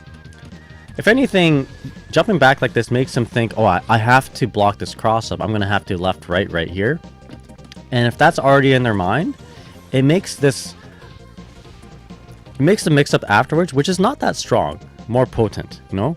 This is like a 1920 frame air dash back JK versus like a, a low that matches that high speed, like a 1920 frame overhead mix up, basically, right? Maybe even more if you don't do the air dash back JK as fast as you could. But they're already thinking about that cross up. We're placing stacks on the mental stack, right? We're piling up the mental stack, so it makes it more potent. I'm surprised actually how effective this air dash back has been in terms of opening up my opponents, because if we count the frames, it's not that fast of a mix-up, and quite often it's actually there's a hole there. There's a gap there. But anyway, yeah, anyway, what was I talking about? Right, to review, this is the J-Sav overhead. Look at that. I walked forward a little bit. I have enough time because this fish bite is so plus. I messed up my fuzzy and I got it, right? Thank you kindly. I messed up the fuzzy. I walked forward a little bit, then I JK'd. Yo, Claymore, thank you so much for the sub. Really, really appreciate it. All right. I might be doing like a sort of a pseudo subathon on May the 11th, by the way. My birthday's on May 10th, and I'll be doing a little bit of a post-birthday stream on the 11th, where I think I'll do 1 push-up per sub. So I could just be doing like 10 push-ups that day, maybe 0 push-ups. Or you guys can be like, all right, here's 10 subs, here's 20 subs, or whatever, and then I'll be doing like 50 push-ups at the end of the stream, or at least. This could be good or bad. The dastardly micro walk throw baiting, exactly. There's enough time for you to be like, okay, how is my opponent blocking? Obviously, this won't work if the opponent blocks low on the fish bite. But I feel like you have enough time to be like, okay, they're blocking the fish bite high, and then I'm gonna, okay, and then you can decide whether you can JK them. Thank you so much for the sub, really appreciate it. So that's a cross up, and every cross up should have a decent same side mix up. A cross up isn't strong unless you have a good same side mix to go along with it. So we're going to test the stability of this cross up, make sure it works. So I'm going to hold back, hold left, it blocks, and I'm going to hold right. Yo, Velvet, how's it going? Definitely going to save my reset note. Oh, okay, you got it. +1 to push-ups. I appreciate it. How you doing there, Velvet? Hope you're doing well. Yeah, how's Curtis doing? Does Dizzy have any normals that force standing? Unfortunately not. Not as far as I can... That? No. No. Will the push-ups be on screen or off screen with your with just your mic going? I mean, you mean like this? I'll be like, oh yeah, there's one. Oh yeah, you got it. I just did 100 push-ups, guys. Check it out. Oh, so tired. I don't know. I kind of like that idea. Well, I'd feel real bad if I did that. We'll have a camera point down and I'll do push-ups. I'll have to clean this area up. I don't want you guys to see how messy this place is.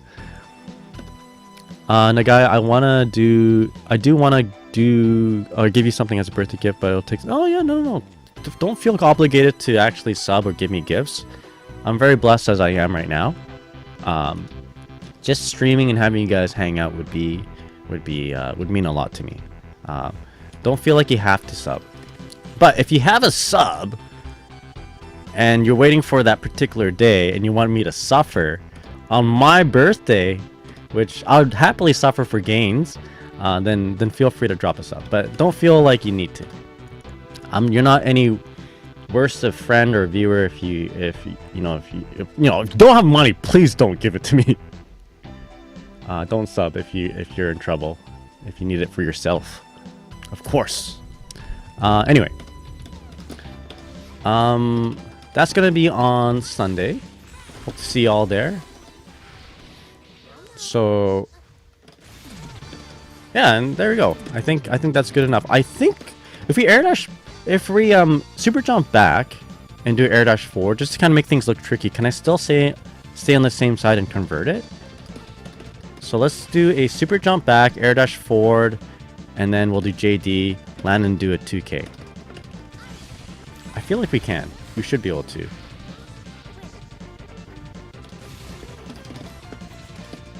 Maybe? Depends how high I air dash, or how I super jump before air dashing. That one looked a little jank. Try it one more time. Okay, no, I think we need to air dash. We need to do an instant air dash. Oh, by the way, if there's any gameplay footage of Unica, will you be able to review it sometime next week? I think I have to. I'm not gonna. Yeah, I will. I won't say anything more than that. I would love to. I will be doing that. I don't know if I'll make a video or anything like that, but I will at least watch it on stream. Okay.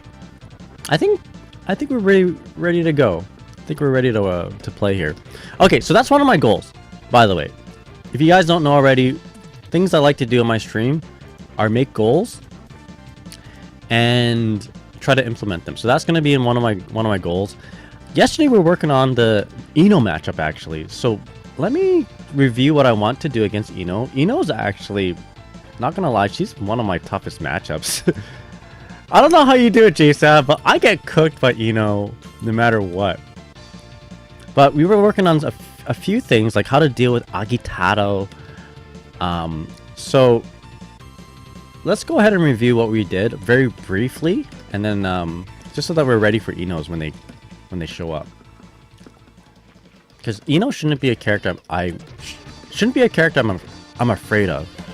So let's just say we do this. We'll do this in slot 1. And then the other way that she goes in is with stroke the big tree, right? At that range anyway. So if she does either one of these two, like right now I'm thinking I gotta RPS this, but I also feel like I should be able to react. So let's actually record maybe one other thing here. There you go. Okay, let's do that. And maybe we'll do 4 things. 1, 2, and then the short stroke. There you go. Okay, so yesterday we concluded that there should be something that we should be able to react to. Agitado hits on frame 26. That's the aerial bounce. That's her, like, I'm gonna steal a turn move. It works. It hits on frame 26, and I feel like if we 6P at the last moment, we should be able to hit it. You know, we don't have to. Like, if we mash another button, right, like a 6-frame button, then it becomes less of a reactable thing. But if we are able to do a 6P right before the 26th frame, that is in the realm of something we should react to. So what should we do? I'm gonna what am I gonna do right now? I didn't do this yesterday, but I'm gonna record 4 slots here. 2 of them are agitados and 2 of them are stroke the big tree. I'm gonna see if I can actually react to it. Yesterday I had a little bit of a hard time doing this, so maybe it's gonna be better now. It's so fast. I don't know how you guys do this. Maybe the play is actually just to RPS it, but I'm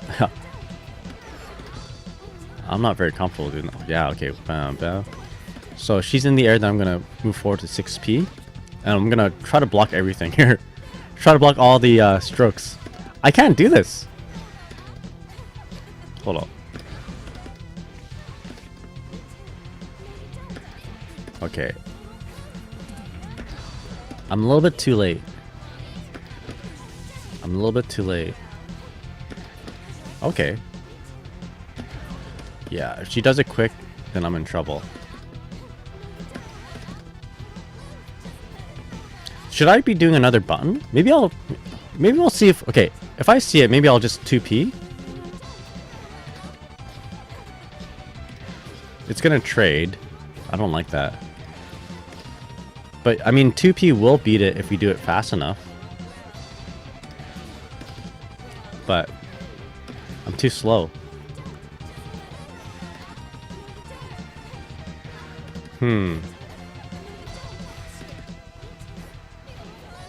I feel like I was mentioning earlier that you want to do things that work against good and good and not so good players, weak and strong players. I feel like forcing yourself to be able to react to this, because it should be in the realm of reacting, is the play if you want to, like, is the better play, better thing to practice and be ready for long term. I guess what I could do is RPS this, like, right? Like, push a move that will beat one option, but will get beat by the other option, right? If you want to play the risk reward. But it's not a very sustainable type of tactic. Like, you want to go far in a bracket, right? It's better just to play the safe route and react. Play the Mario Party, basically, right? The reaction Mario Party game. With that said, when she does the agitado / H stroke after the 5H, we can push one button that beats one option and trades against the other. So let me show you, if that makes sense. So we'll play these ones here. Close slash. Close slash will trade against the high agitado, and it will straight up beat the low. If she does the heavy stroke, she can actually just do S stroke though, so that will kind of blow us up. Yo, Home Depot Temkin, how's it going there, champ? Hope you're doing well. What's up?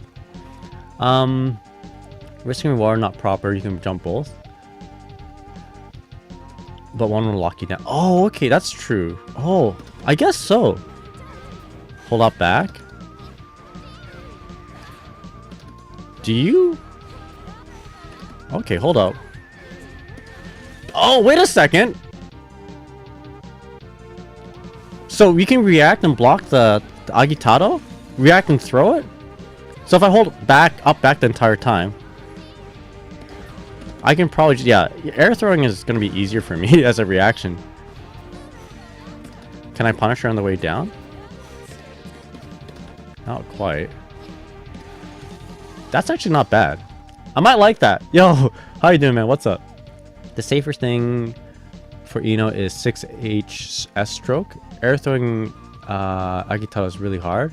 Can Dizzy fuzzy jump? A fuzzy jump? No, I don't think so. Hold up. Maybe, hold up. I don't think it's fast enough.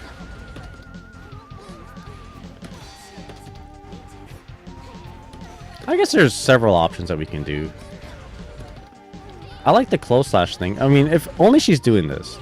5H into agitado or heavy stroke. This is if you want to RPS, I suppose. Fuzzy jab. Oh, okay. So jab. I won't reach her, but like, well, I think the issue here is that the H stroke actually hits a little bit later than the on the agitado. So if she cycles between the two options, right?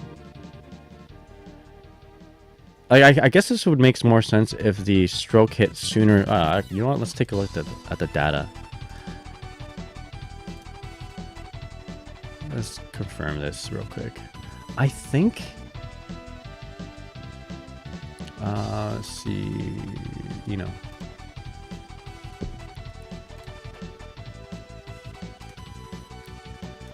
Yeah. So. Heavy stroke hits on 28. I guess this would be better if we're only like comparing S stroke versus the agitado. Agitado is 26 frames. Dude, I get my ass kicked by this character all the time as Dizzy. I was so blessed with Testament because Testament was just 2k. It would slip underneath this move, but it would hit this move. I was so blessed with Testament. I can't believe it. But now we actually have to play this game. This Eno game. So I think it'd be like a fuzzy jab would probably be better if she stuck with. Okay, maybe she did something like this. Like right here. This would be a good fuzzy jab. So this would be, it still hits me, but we can probably jab between the 17th frame and probably the 22nd frame. All right, let's take a look at this. But I hope you're doing well there, Home Depot Temkin. If you guys don't know, Sir Depot Temkin won the All Venom tournament. The one that I got 3rd place in. Depot Temkin got 1st place. So let me go ahead and shout them out. Let's see if I can type it properly to get that. There we go, right? Did I do it right? Please be sure to follow them. Yeah, world's strongest Venom player. Hell yeah, of course. Thank you kindly. Really appreciate it, my friend. Okay, so in this case, I'm gonna jab as soon as that stroke hits me, right? This is the fuzzy jabbing. Okay, I'm training myself to imagine that stroke in my mind's eye. Okay, now that I have that imagined, we're going to test this out. So bam, bam. There we go. This would be nice. Okay, now let's randomize it. Imagine the stroke. Imagine blocking the stroke and pushing punch right after.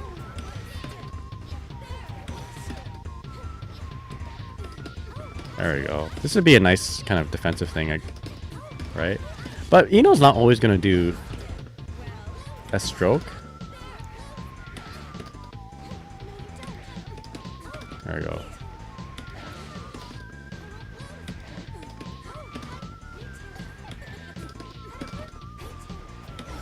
Oh, a little bit too soon.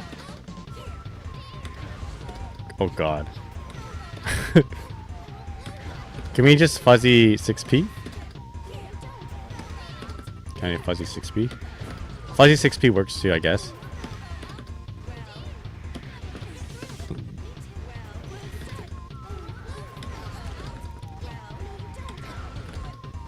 Oh, it's still kind of tough.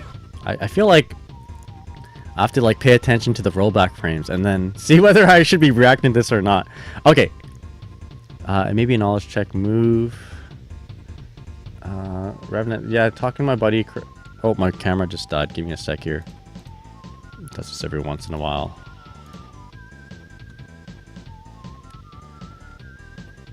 Fix that up here.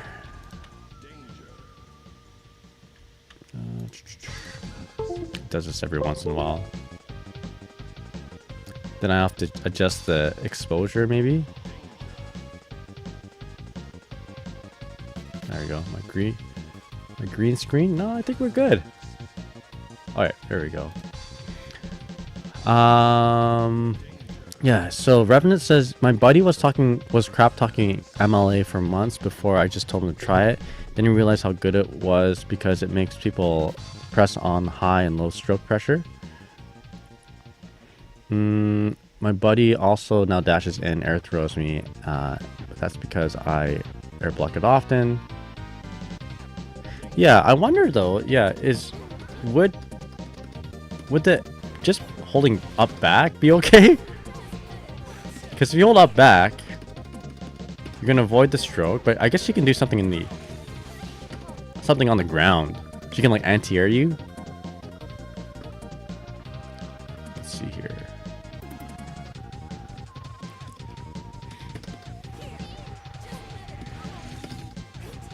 So let's just replay it, randomize it. If she does a stroke, you get a full combo. But she does S stroke, you get like a bounce. Okay, so we want to avoid getting hit by the H stroke.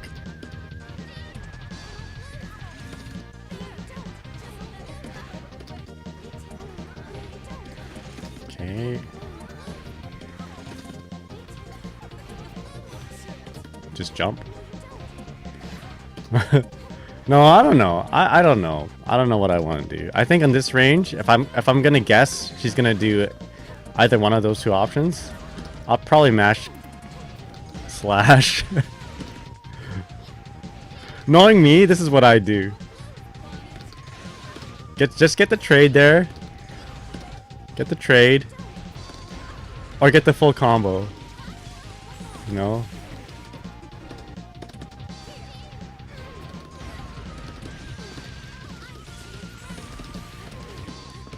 And then do some form of a setup, etc. Okay. Alright, with that said, let's play some games. I forgot I gotta close some programs here that are taking up my system resources, which is why my camera just like blew up. Okay. And let's go online. I'm just gonna hang out in the tower. My buddy doesn't do that sequence often. He will do micro dash JS JH and reset the pressure. Okay. Alright. Let's just play some games. Get in the robot, Shinji. Make the chemicals, Kyle.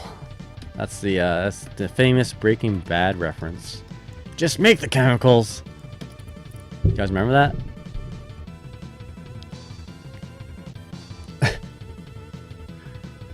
Just cook the drugs, Jesse.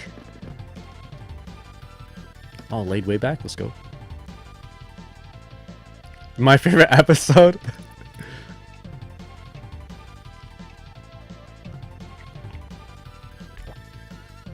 Me too. Oh, here we go.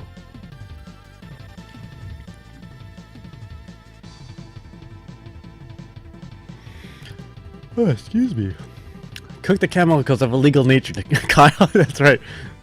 I love my favorite episode. My favorite line. Very quotable.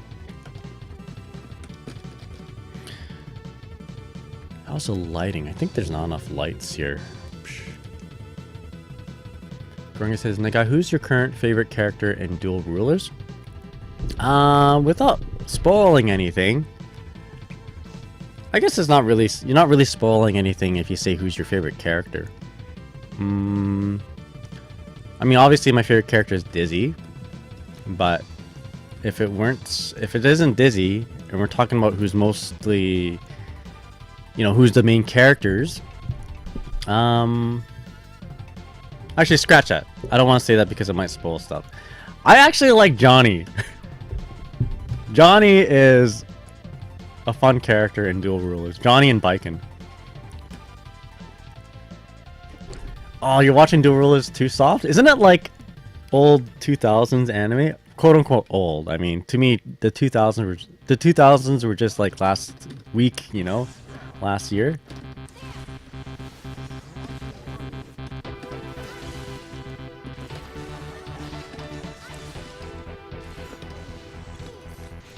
Get behind me. Alright, let's do this. Nice blocking. Uh-oh. We got a gamer here. I should have done the G-Sav.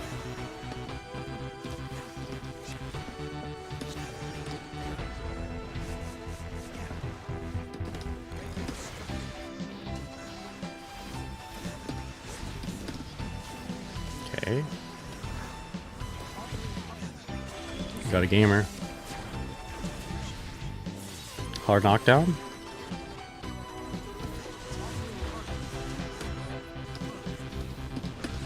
Oh, being a little tricky.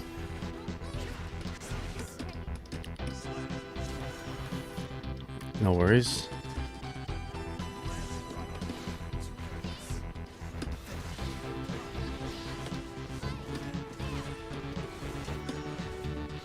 Okay, nice anti-air. I gotta stop doing that now.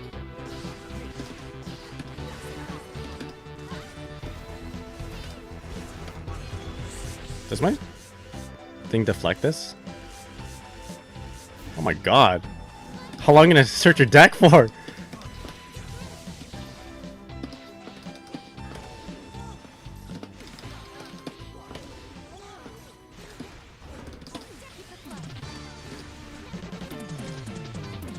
Nice.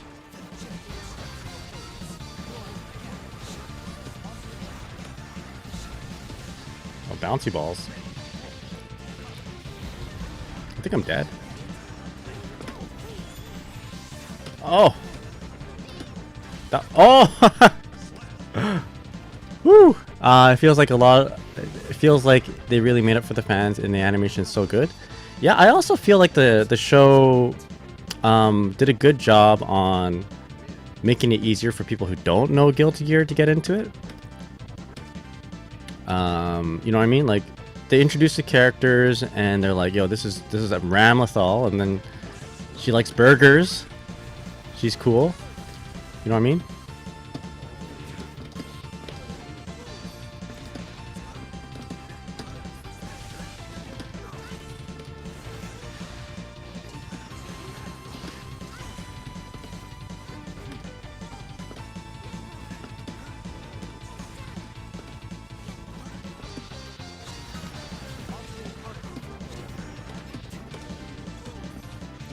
Get behind me, Kyle.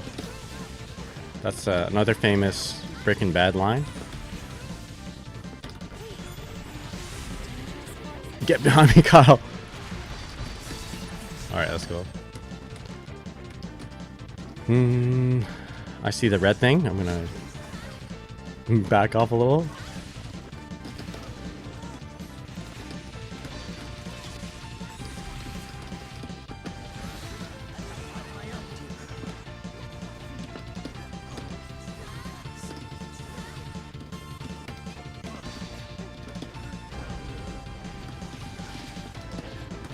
I don't know what I was doing there, but it wasn't good.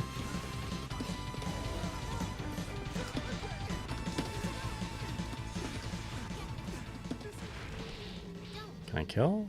I can. Okay, there you go.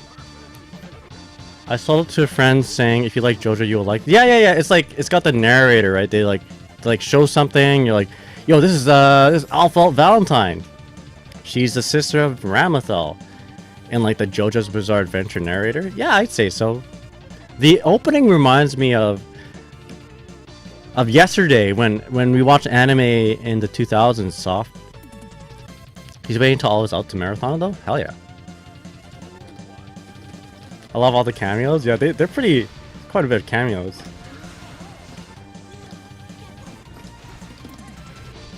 Alright.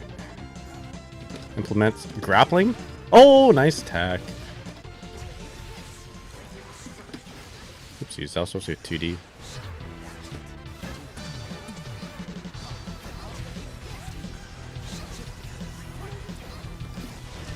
Oh, shit.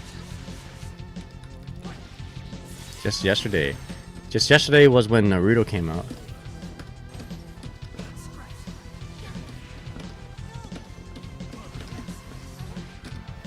Excuse me.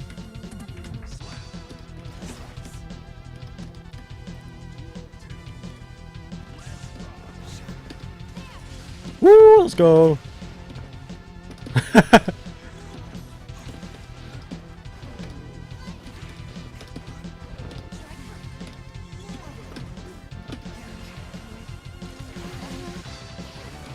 Oh, overclocked.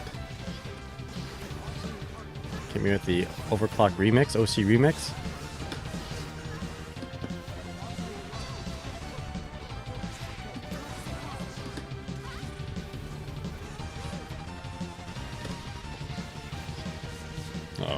think I'm dead.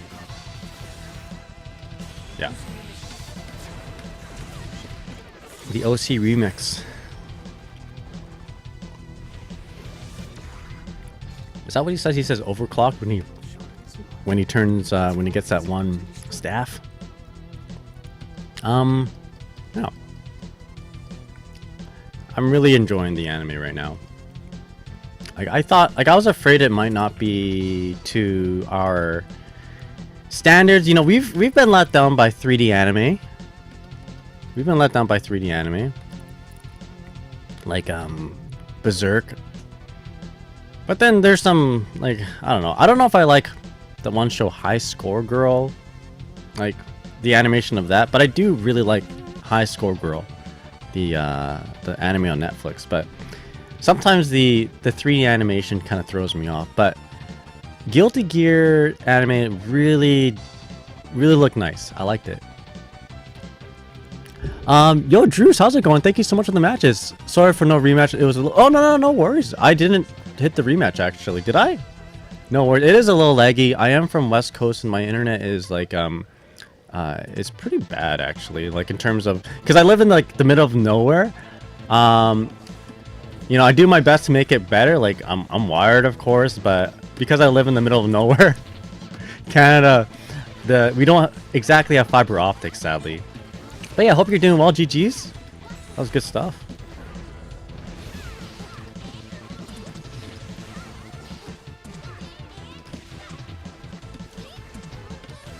Okay, what do I do here?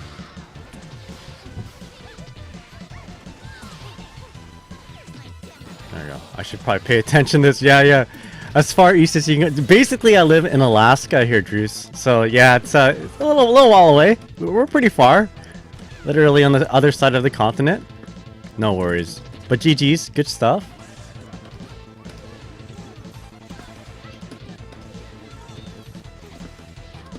Okay, we'll go for a low this time. Go for a low.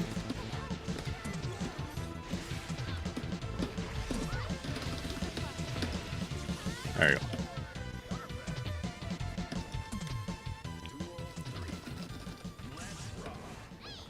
I need to pay attention here. Oh my god.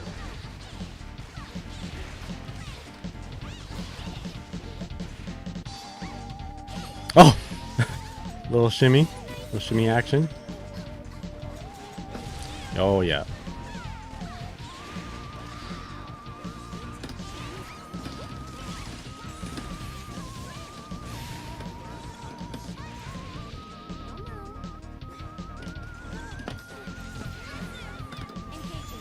I gotta stop doing that.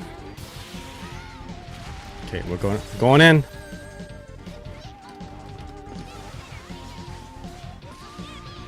Oh boy. As soon as I start jumping, wait. As soon as I saw the jump short kick Gamin. Which one is that? Alphal's the evil character. Don't let her smile fool you. She's pretty tough.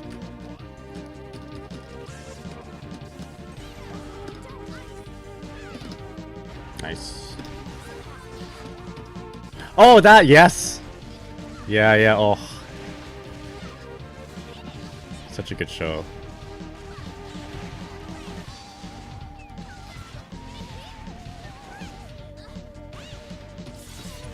BRCN. I'm gonna grab again. He's got meter.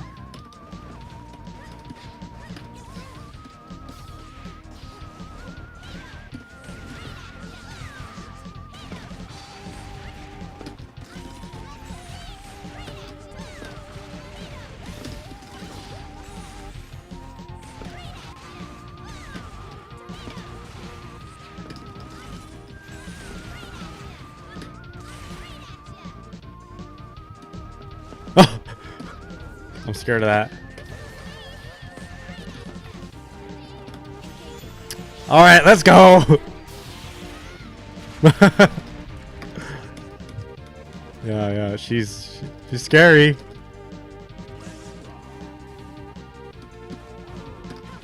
Oh no! I was so greedy.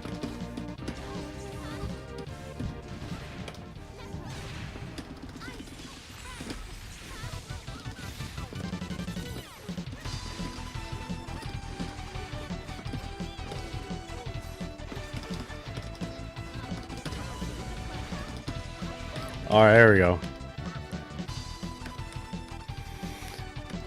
She usually dominates me in the neutral. That I got lucky, I think.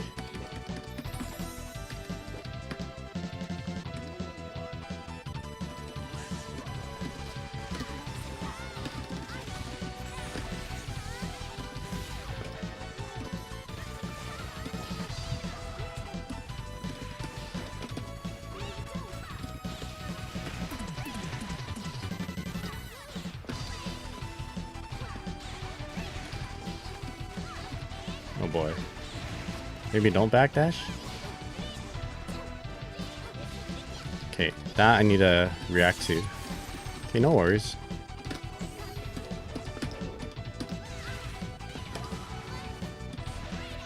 Okay.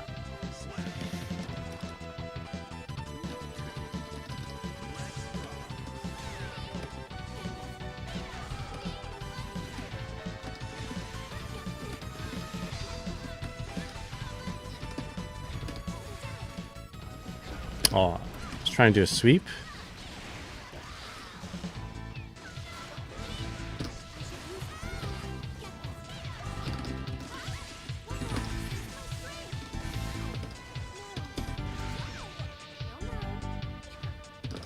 Again?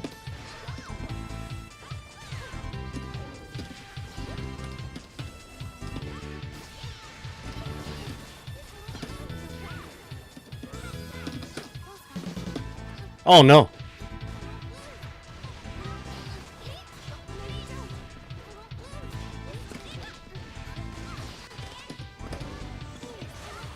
Oh shit! I blocked that too. My bad. I blocked it. That would have been actually a kill if I actually confirmed that properly. Alright, GG's, GG's.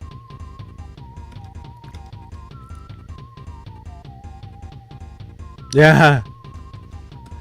Baited the burst, but didn't capitalize on it. I think in my mind I was like, I might be a little bit too high to punish, so maybe I didn't go for it. Or I wasn't really ready for the burst bait. I just wanted to get to the other side. My skills have passed. Which, the burst baiting part or like the not punishing the burst part? I feel like I could have done, could have performed that a little better. Vice Death Heaven. Alright, I'm not very good against Johnny's, but if they lock in, I'm locking in. Let's go.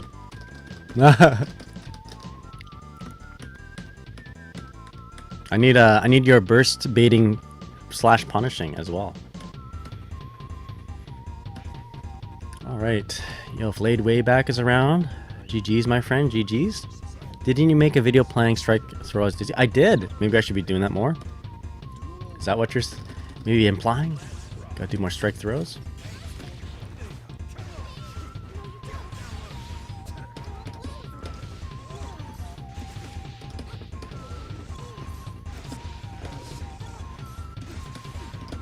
Oh my god, the counter hit?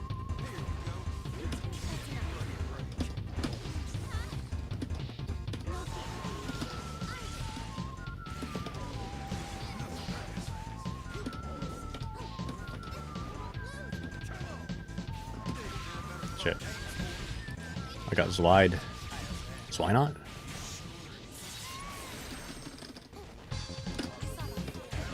Oh. Maybe I was too slow in the BRC.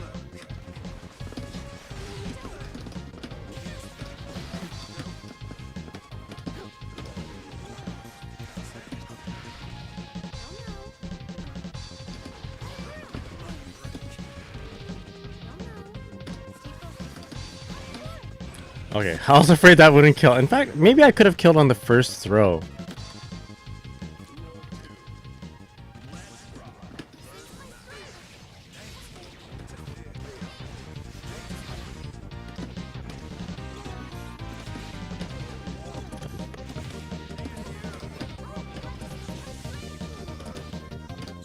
Should have supered there.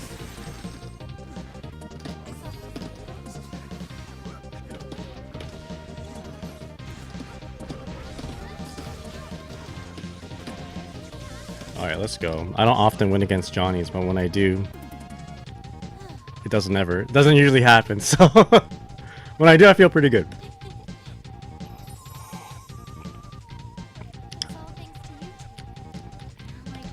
I think that's like the only time I'll ever win against a Johnny. I'll do my best.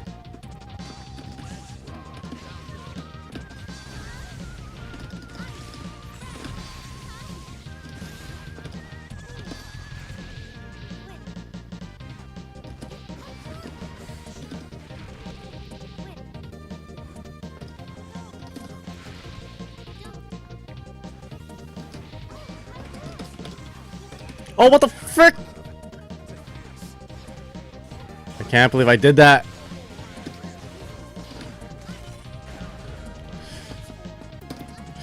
No.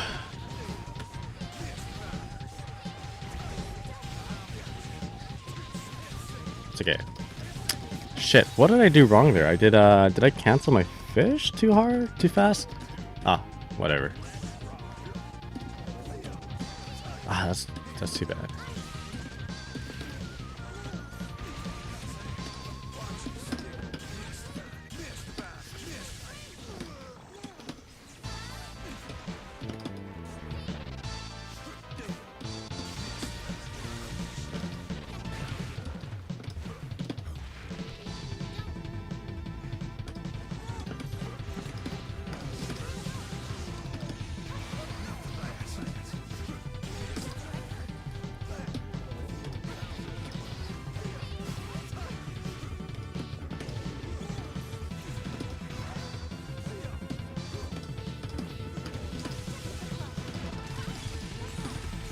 Okay. Huh.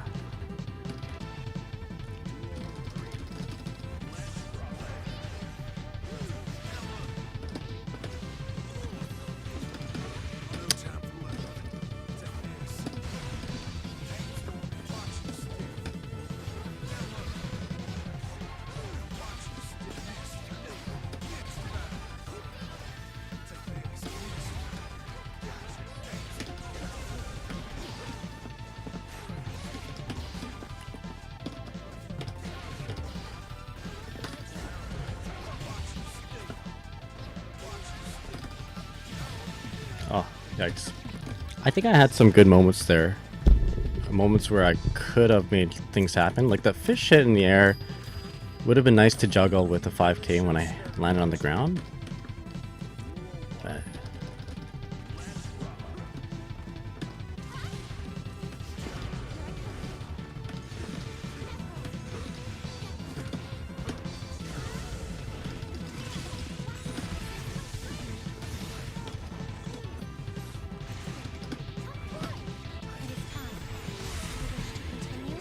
did I do extra damage with that that fish?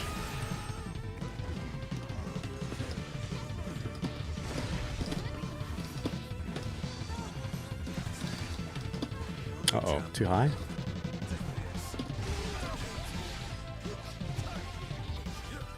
Oof. Another unfortunate first round. We'll try to make a comeback here.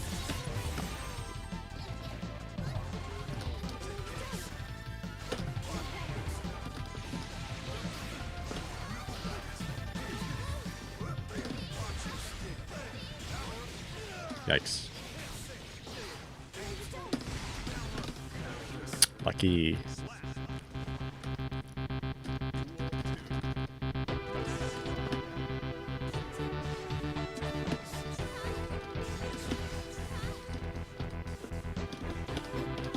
Uh-oh.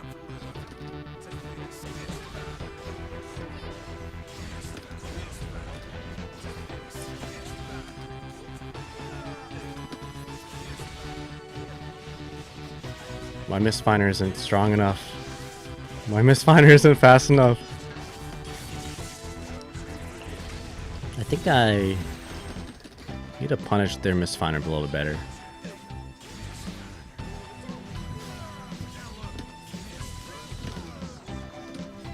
Super.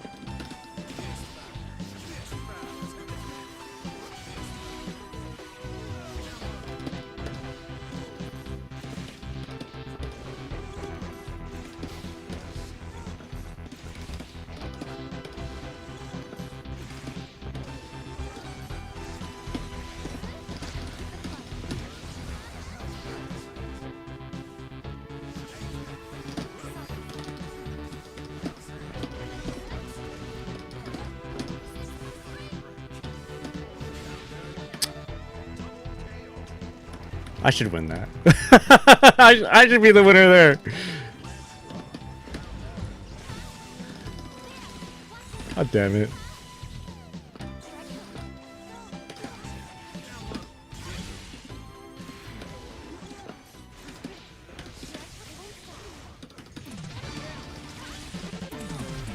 Oh no. He's got resources.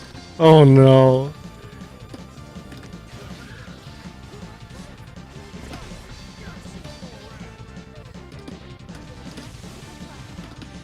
Alright, here we go. Let's go. You know, if the low tier character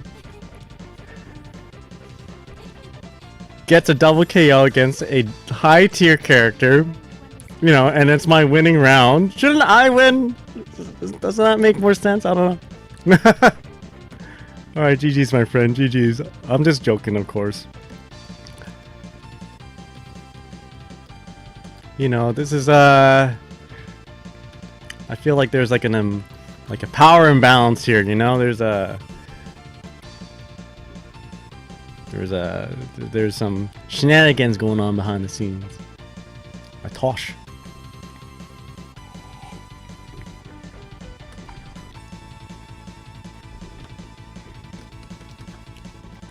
Fundamentals are matched no matter who you play. Oh, thank you.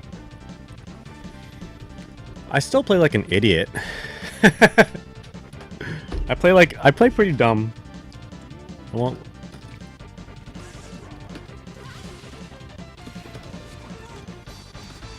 Nice block.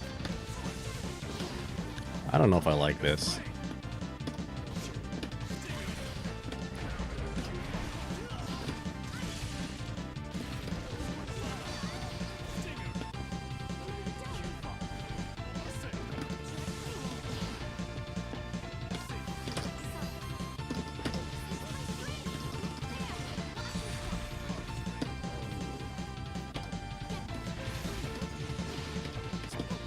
Excuse me.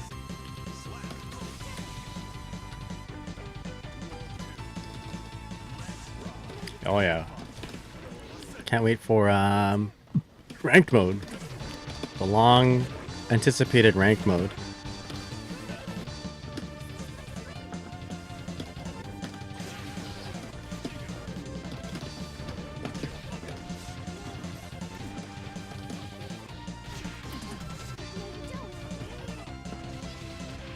Close slash.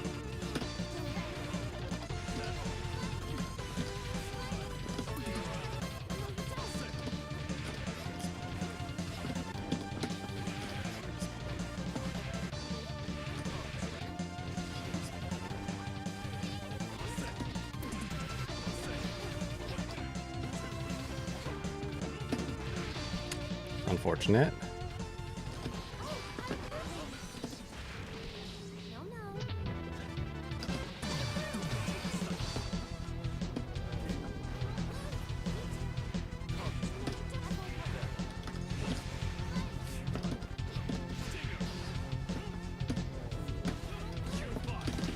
Alright.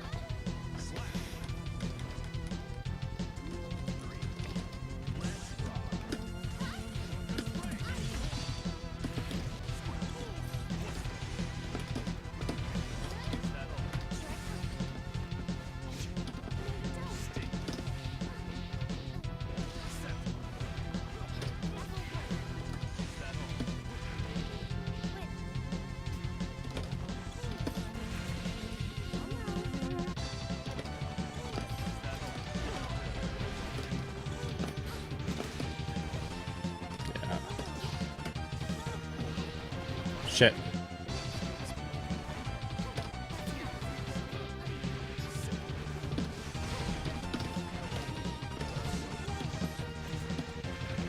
Alright, let's go. Snuggle, how's it going? What's up? So where does it say there's a balance patch? I don't think they said that there's a balance patch just yet anyway. Actually, Nagai, of all the Dizzy players whose playstyle would you say feels similar around your playstyle? Of all the Strive Dizzy players right now? Sorry, and also I apologize for not reading too far back in the chat.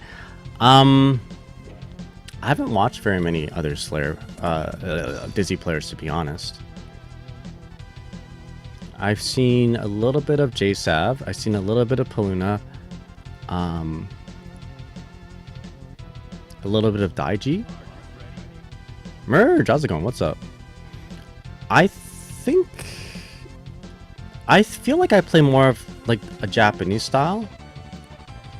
I think American style Dizzy right now seems to be more Wings of Light kind of focus. I don't play around Wings of Light a whole lot.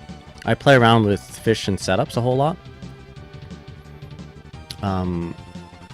So I feel like from what I've seen anyway, maybe I don't watch enough Dizzy American Dizzy players.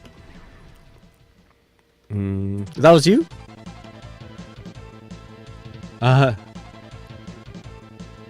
Yeah.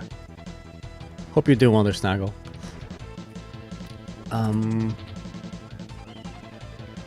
What's up? Evo Japan tomorrow? Yeah. Hopefully we see some Dizzy stuff.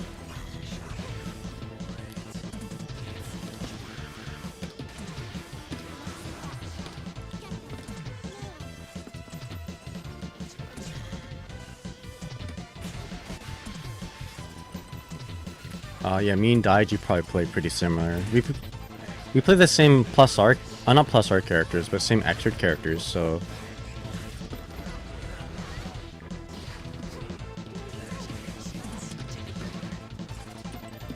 all right, let's go.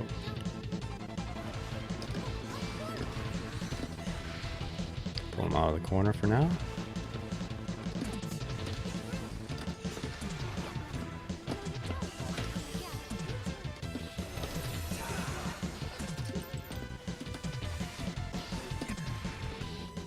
Can I kill? Okay.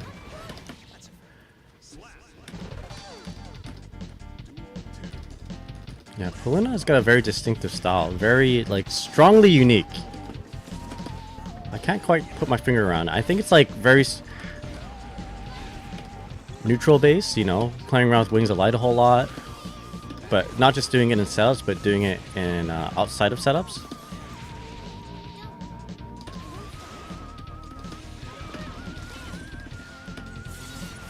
Setting it up in neutral and just like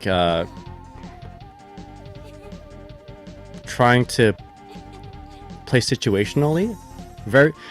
I feel Paluna plays very smart situationally with Wings of Light in neutral. Like, not again, like, I wouldn't say forces Wings of Light to be active, but like plays in a way to make it work.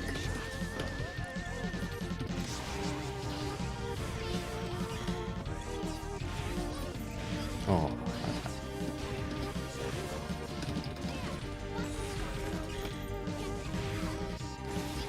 That worked. That didn't work out for me, did it?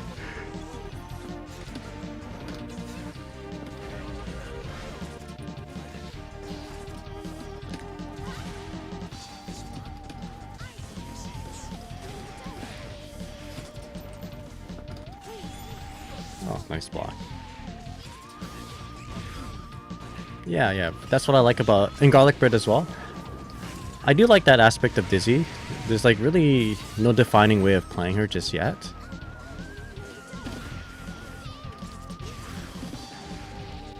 Okay, we're gonna play around with Guard Crash because of the Wire C potential.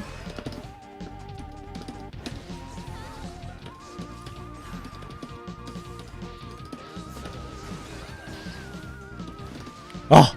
That move, the Haymaker, just gets me all the time.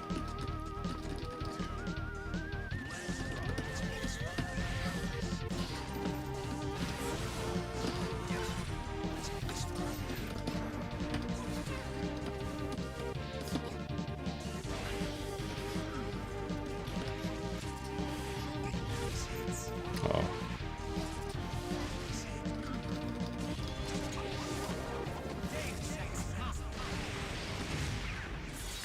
Try to make this work.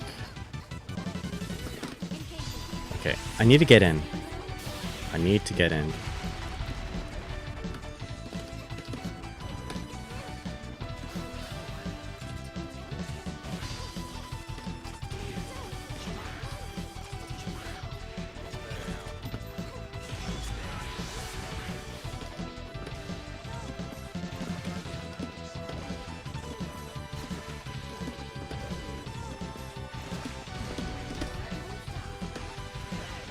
Okay. I should have RC'd that. I should just like did a 5D go in, but I did get a little scared of the deflect shield. Out of all the Guilty Gears, what's my favorite system mechanic? Well, I guess the RC. Like, unique system mechanic?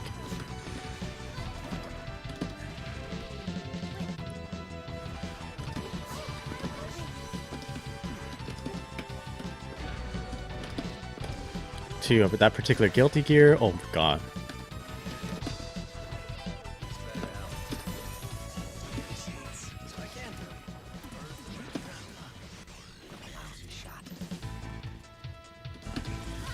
Let's go. Okay, so what do we have?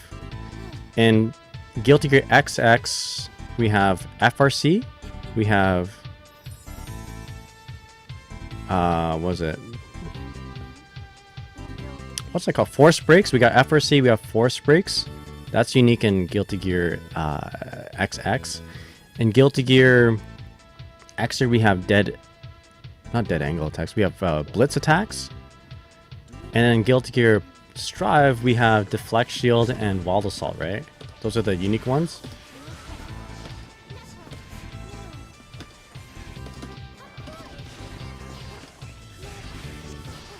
Let me see.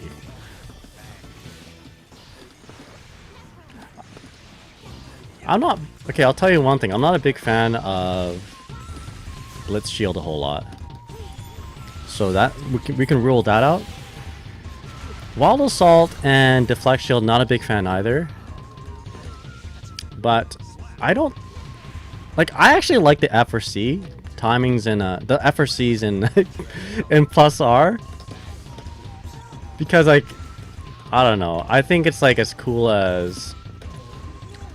doing parries in Street Fighter 3, you know, it's like execution based, you know, you have to be like really cracked to be able to do it, do them consistently.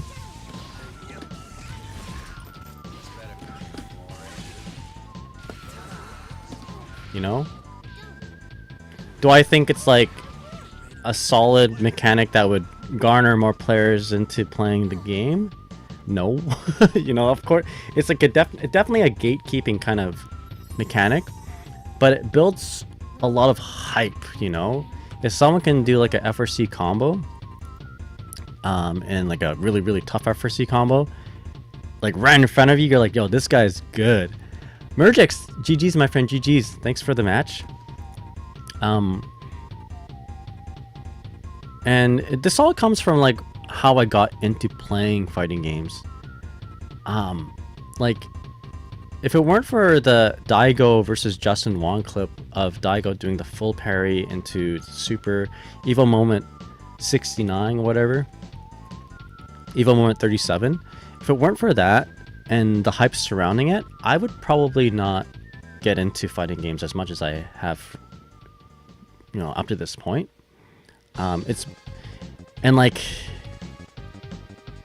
Yeah, after watching that maybe, I don't know, like 20-ish years ago, more than 20, like 25 years ago, after watching that Daigo clip, I'm like, I remember thinking to myself, I want to be that guy too. I want to be that guy who's on stage and does this cool thing, cool video game thing, and everyone's all hype. And that moment was brought to you by, like, the difficulty surrounding what he did and the understanding that it was difficult by the community. So seeing how FRC timings are like super tough and Guilty Gear Guilty Gear XX, you know, reload / AC plus R. You know, if everyone like, whenever I see someone do like a strong FRC combo, I'm pretty hyped. I'm like, damn, that's sick. I know how much effort it took to like learn how to do it. Even though there's some players out there saying, oh, FRC timings are so easy. Some of them are, but some of them are not, right? There's going to be obnoxious people who are going to be like very gatekeepy, you know, about it. But, you know, that aside, it's pretty hype. And I know that's like a boomer answer, But that's if it weren't for tight execution, I wouldn't have gone into fighting games, to be honest. What is my least favorite FG fighting game term? FGC. Honestly, fighting game community is my least favorite term. It's such a catchy term, and you know, God bless whoever is it, James Chan for making and innovating that word. But I don't know. I always felt it was cringe the first time I heard it, because like I know that there's this community isn't as welcoming as the word implies. Right from the start, like FGC, I don't know. I don't particularly like that term. Community implies like, oh, I guess it's just my interpretation of community. When I think of community, I think like we're all working together. We're all like we all love each other. We all want to like hang out. We all want to, be chill with each other. But it doesn't always feel like that. There's a lack of community in the fighting game community, if you know what I mean. There's a lot of dogpiling.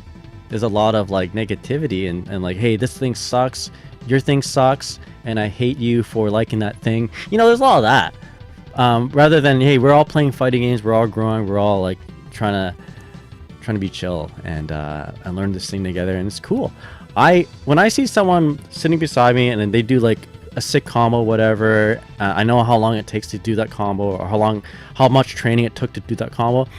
It's really hard for me to be like, yo man, you're garbage, you suck, I hate you. Like I don't know where that comes from. I kind of know where that comes from. The feeling that I get is like, yo man, like I know how much time it took me to like sit in training mode to do what I'm doing, and you're doing the same thing, man. We're like comrades. But it's not often like that. So I think I don't like the word FGC. It makes me sad when I see that word. I don't know about you guys, but I don't know. I grew up with that word in my mind, meaning like we all work together and be chill and be cool. But that's me. I know it's a weird take. Revenant says, same here. FGC is cringy in the same way that G4 coined the term gamers. Yeah, I feel that too. It is a catchy term though. I'll give him that. FGC is like, it's now turned into something that people know how to describe people who play fighting games, and it's catchy. Fighting game community. Self says FGC whenever someone, whenever always shitting on others games. Exactly. Other fighting game terms that I don't like. I don't know. Is there a list of fighting game terms? Can we see?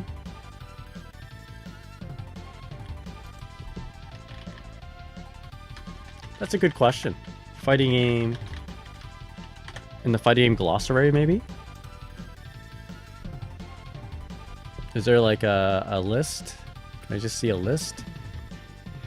Yeah, the sad part is that 09ers did that at the same time, but nowadays people are closed-minded. You know what though? 09ers, like when Street Fighter 4 came out, I was still playing Guilty Gear XX. I was never welcomed into like them Capcom player groups. It was weird. It was really weird. I mean, whenever I make events, I try to make it as welcoming as possible for everybody. And it could just be my own experiences, but like the places that I've been to that played Street Fighter 4 and Marvel, as soon as they found out that I played Guilty Gear, it was like I was kryptonite. It was really weird. Where I'm from anyway. And I'm sure it doesn't apply to other places. But like, it was to the point where, I don't know, it was... I remember I joined a tournament and I was playing Guilty Gear and Guilty Gear Xrd and Street Fighter 5, for instance. Okay, this is a little bit beyond Street Fighter 4, but this is just kind of like the same vibe, basically. I would... They'd find out that I'm playing Guilty Gear Xrd and I'm a Dalsum player, so I guess they don't like me anyway because I zone. but they're like, we gotta get this Guilty Gear player, get him, in like a tournament bracket. It was really weird. So, and like I'm pretty sure that FGC that term was coined from a Capcom player. So, it was to be frank, that was a big turn off for me. It's like, dude, we all play these games. If you were playing Guilty Gear, I'm pretty sure I'll be like, yo, man, check this shit out. This game is sick. Dog, let's play this game. I have a feeling it has a lot to do with the number of players playing a particular game, though. Like, if the population is big enough in a particular game, people can afford to be toxic, and people can afford to be negative, right? Because, not that you should, but like people will have that feeling like, oh, this is just whatever, right? This is so-and-so, I don't know them. Let's just, make fun of them because they're just an object and not a person. But like when you have a smaller population, like when I played Guilty Gear XX back in the day, there's only like 12 people who played in like not just my region, but like my side of Canada. Like, even if we didn't like the person, like if they were, whatever, like they did something that was like not, I wouldn't say like if they're a bad person, we wouldn't hang out with them, but you know what I mean, right? If there was someone that maybe I wouldn't hang out with IRL, I would still play Guilty Gear and we'd still hang out and get some food, and we'd grow and learn how to be friends and through the game, and we couldn't afford to be like, yo, this guy, you're trash and you smell like your gameplay makes me want to physically vomit or whatever people say now, right? No. If I said that, we'd have not 12 players, but we'd have 11 players. About 9 to 10% less player base if I was like that. So we have to be on our best behavior, of course, and obviously that shouldn't be your motivation to be a good person, but it was an incentive to be a good person. Anyway, let me read some of this. Player expression. I like the word player expression. I like the word players. Yeah, fighting in glossary. Let's go. Marketable term, really. That's the main point of FGC, because fighting gamers is not easy for people. It's not easy for people to sell. Fighting game sphere. I like that term better, but it doesn't roll off the tongue as best as fighting community, because then you can talk about, like, community is already a word that's used in other gaming spheres, like the chess community or like the CS:GO community, right? I like the word player expression. I like the term player expression. You know what character has a lot of player expression? Dizzy and Venom. I like Double Luigi. Double Luigi is kind of funny. Where did that come from? No, 100%. If you say you play Tekken, Street Fighter, and Mortal Kombat back in the day, people are like, oh, okay. I knew someone who I knew somebody who found out that I played Guilty Gear, and they played Tekken, and they're like, you don't play, or they played Mortal Kombat, I think, Mortal Kombat Tekken, and they found out I played Guilty Gear, and they said, oh, that's not a real fighting game. You don't learn how to play fighting games playing Guilty Gear. I'm like, what? At the time, I was a TO as well in my hometown, and I said, well, I mean, if you want, I can make a Mortal Kombat tournament. I'll join it, and I promise you, it's not going to be easy to win against me. And he's like, bet, basically. So I made this Mortal Kombat tournament, and he played, or not Mortal Kombat, it was Injustice. He played the Deadpool guy, Deathstroke or whatever. He had a DP, and everybody was getting cooked by this DP, and I played Solomon Grundy, and I used my Guilty Gear AC Potemkin tactics like Guilty Gear AC Potemkin fundamentals to take grand finals. So that was from Guilty Gear. When you can behave badly in your locals in general, it's a player pool privilege. That's what I feel. I've had a few bad interactions at when I was playing Marvel 3. I love that game, man. Like, I love that game so much. Marvel 3. I played Dante, Hagar, and sometimes Zero, sometimes Taskmaster. And this is when I was about, oh, this is when I would just start dating my wife, right? And she knew that I loved this game. She actually made some merch, basically. She knew my team, and this is when we were first dating, and she actually made cups of my team. I wonder if I can find it. Hold up. Anyway, yeah, I had some. I love this game, but the interactions I had between players in my same region made me not want to play it. It's like, why are we being like mean to each other? Aren't we supposed to be like in the same boat? I remember I played this one guy on commentary, who did commentary. I played him off stream in casuals, and he sat with, he did commentary with Justin Wong, and I was playing against Tokido, and this guy would just not let go of talking shit about me. I'm like, dude, like I felt really cool playing Tokido. I felt really good playing Tokido, of course, right? And I lost him because it's Tokido. But then he's like, yo, this guy is trash. This guy is, he's got his Dante's, he's gonna get perfected. And all this and that. This is actually on, I'm pretty sure this is on YouTube too. And then Justin Wong is like, no, he plays, Justin Wong had my back, man. He's like, yo, no, this guy plays Hagar. He's not gonna get perfected. But anyway, here's my cups. Look at that. I played, this is my team back in the day, and I love this game so much, but the people who played it in my region just made me not want to play it. I just went back to Guilty Gear, and guess what happened when I went back to Guilty Gear? Accepted, wide arms open, and from people who don't even know me, and like, yo, man, you like this game? Yo, let's play. So anyway, this is my Taskmaster, Dante, and Hagar cups. Very cool, hey? This is when I knew I should marry my my wife. If you guys don't know who those characters are, here's a better visual representation. Jackpot. So you got the Taskmaster cups. She made this. She's an artist, and so she used like some etching technique. I don't know. Pretty cool, hey? Yeah, Justin Wong Justin Wong kind of dunked on me too a little bit, but it's all right. I think if it was because of the guy commentating with him. But anyway, Taskmaster, Hagar, Dante is a wild team. All right, so how it worked. I eventually switched out. Okay, let's take a look at that again. It is a wild team. So it was Hagar point. For the most part, it was Hagar point, Dante as second, and then I had an anchor. I couldn't play Magneto. I couldn't play these really high execution characters. So I stuck with just, Taskmaster as anchor because he was not too hard to play. Looking back at it, I should have played Virgil as anchor because Virgil is Virgil.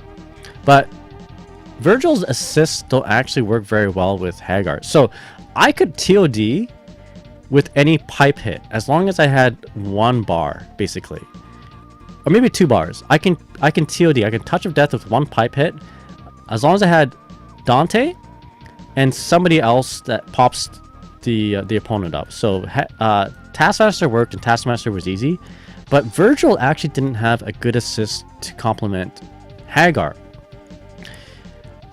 Taskmaster also has aim like Hawkeye, right? His forward projectiles, which works very well if you play Hagar point. Hagar point actually is pretty wild.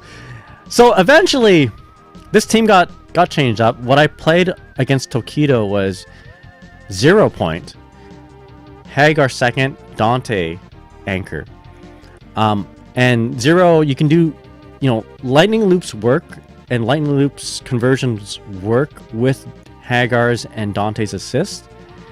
And I got to a point where I was very consistent with lightning loops. Like if I touched you, you're dead. I can't do that no more, of course.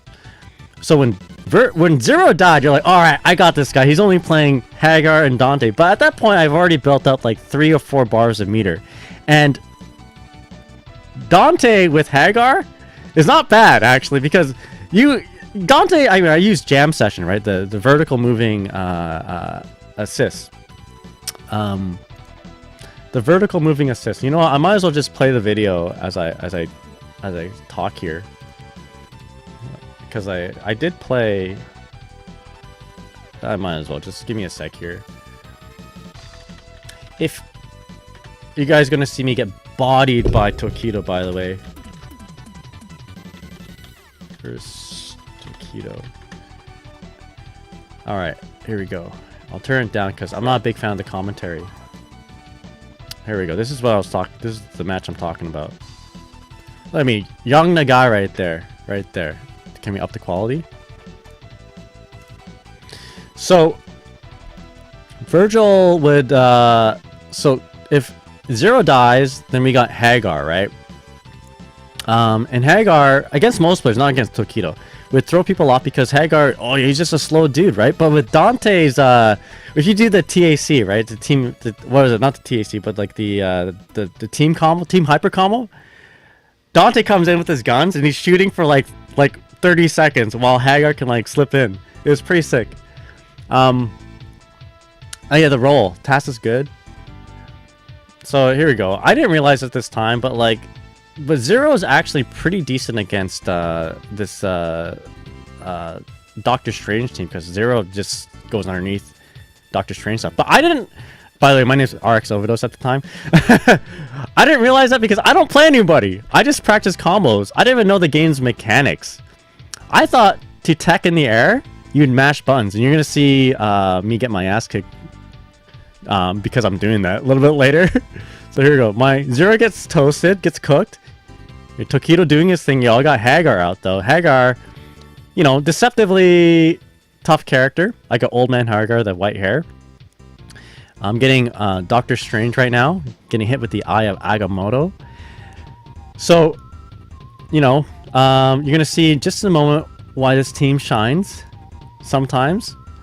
Or if he drops his combo, yeah, here we go. He had to X Factor. All right, here we go. Looks like I'm in trouble, right? But I have 2 bars. All right, what can Hagar do? Yeah, Hagar can't really do anything. So you just THC. Oh, now I'm in. Now I'm in. Let's get him. Let's get him. All right, there we go. He's dead. Or is he? No, I don't have enough meter to like kill. But, well, check this out. Wait, no, I do have enough meter to kill. Dead. You know, not the most optimal combo, but again, I'm just like a nobody from the middle of nowhere. This guy's Tokido. I literally have no one to play with. I just practice combos. Yo, get him. Get him. All right. Okay, now we can turn off the video. We can turn it off because you're gonna see my. Yo, I almost got mixed up there. You can see my inability, or rather my lack of knowledge right here, because I actually I only play a little bit online. I don't know how to tech. I didn't know that you auto teched in this game, so you're gonna find out really quick the repercussions of that. Here we go. All right, yeah, there's one throw.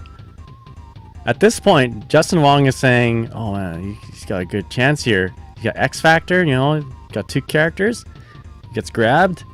Gets grabbed again. What was that, 3 grabs? At this point, I'm feeling like, uh-oh, I'm getting outplayed here. And at this point, they're like, all right, this belongs in a Tokido highlight reel. I don't know how to tech. I'm just like mashing buttons. I thought it was like Guilty Gear, just like push buttons. No, I'm just getting bopped right now. Anyway, so for the most part, this team works. For someone who doesn't know how to play the game and just like knows how to combo and maybe I'll watch a few videos, this was like pretty good. All I did was practice combos with Zero. I got to a point where I'm fighting Tokido, so very happy with myself. Although, you know, I guess my point is, going back to what I was talking about before, the community, right? After this, I just stopped because I was so proud of getting on stage. That's me like 20 years ago, right? Maybe. Me about like 15, 20 years ago. And I had my brother sitting beside me. My brother doesn't play fighting games at all, but he was just there at the event because I was in Vancouver at the time. He wanted to hang out. I'm like, yo, Vu, this is so cool. Sit beside me, you know? He's like, basically he had the, are you winning, son, kind of mentality. Are you winning? I don't know what's going on. But like, no, just sit here because, you know, I'm playing against Tokido. He's like the best. And at the time, you know, it was me and my brother playing fighting games. We played King of Fighters or whatever. He played a little bit of fighting games, right? But he just see me play fighting games all time at home. He doesn't know a whole lot, but he's just there supporting me. And I was like so excited to show this to like my friends and family. And I was like, yo, I can't wait to show this to mom and dad and my buddies at work. And then I heard the commentary, and it was that dude who I like beat, you know, like I didn't teabag him or anything. I just like, we just played casuals. The dude I played in casuals, he's commentating with Justin Wong. They're just saying, yo, this guy's trash. This, you know, this guy's gonna get perfected. Oh my god, I played this guy. He doesn't have a Dante. He doesn't have a Dante. I'm like, come on, man. You're my countryman. I think he was from Calgary.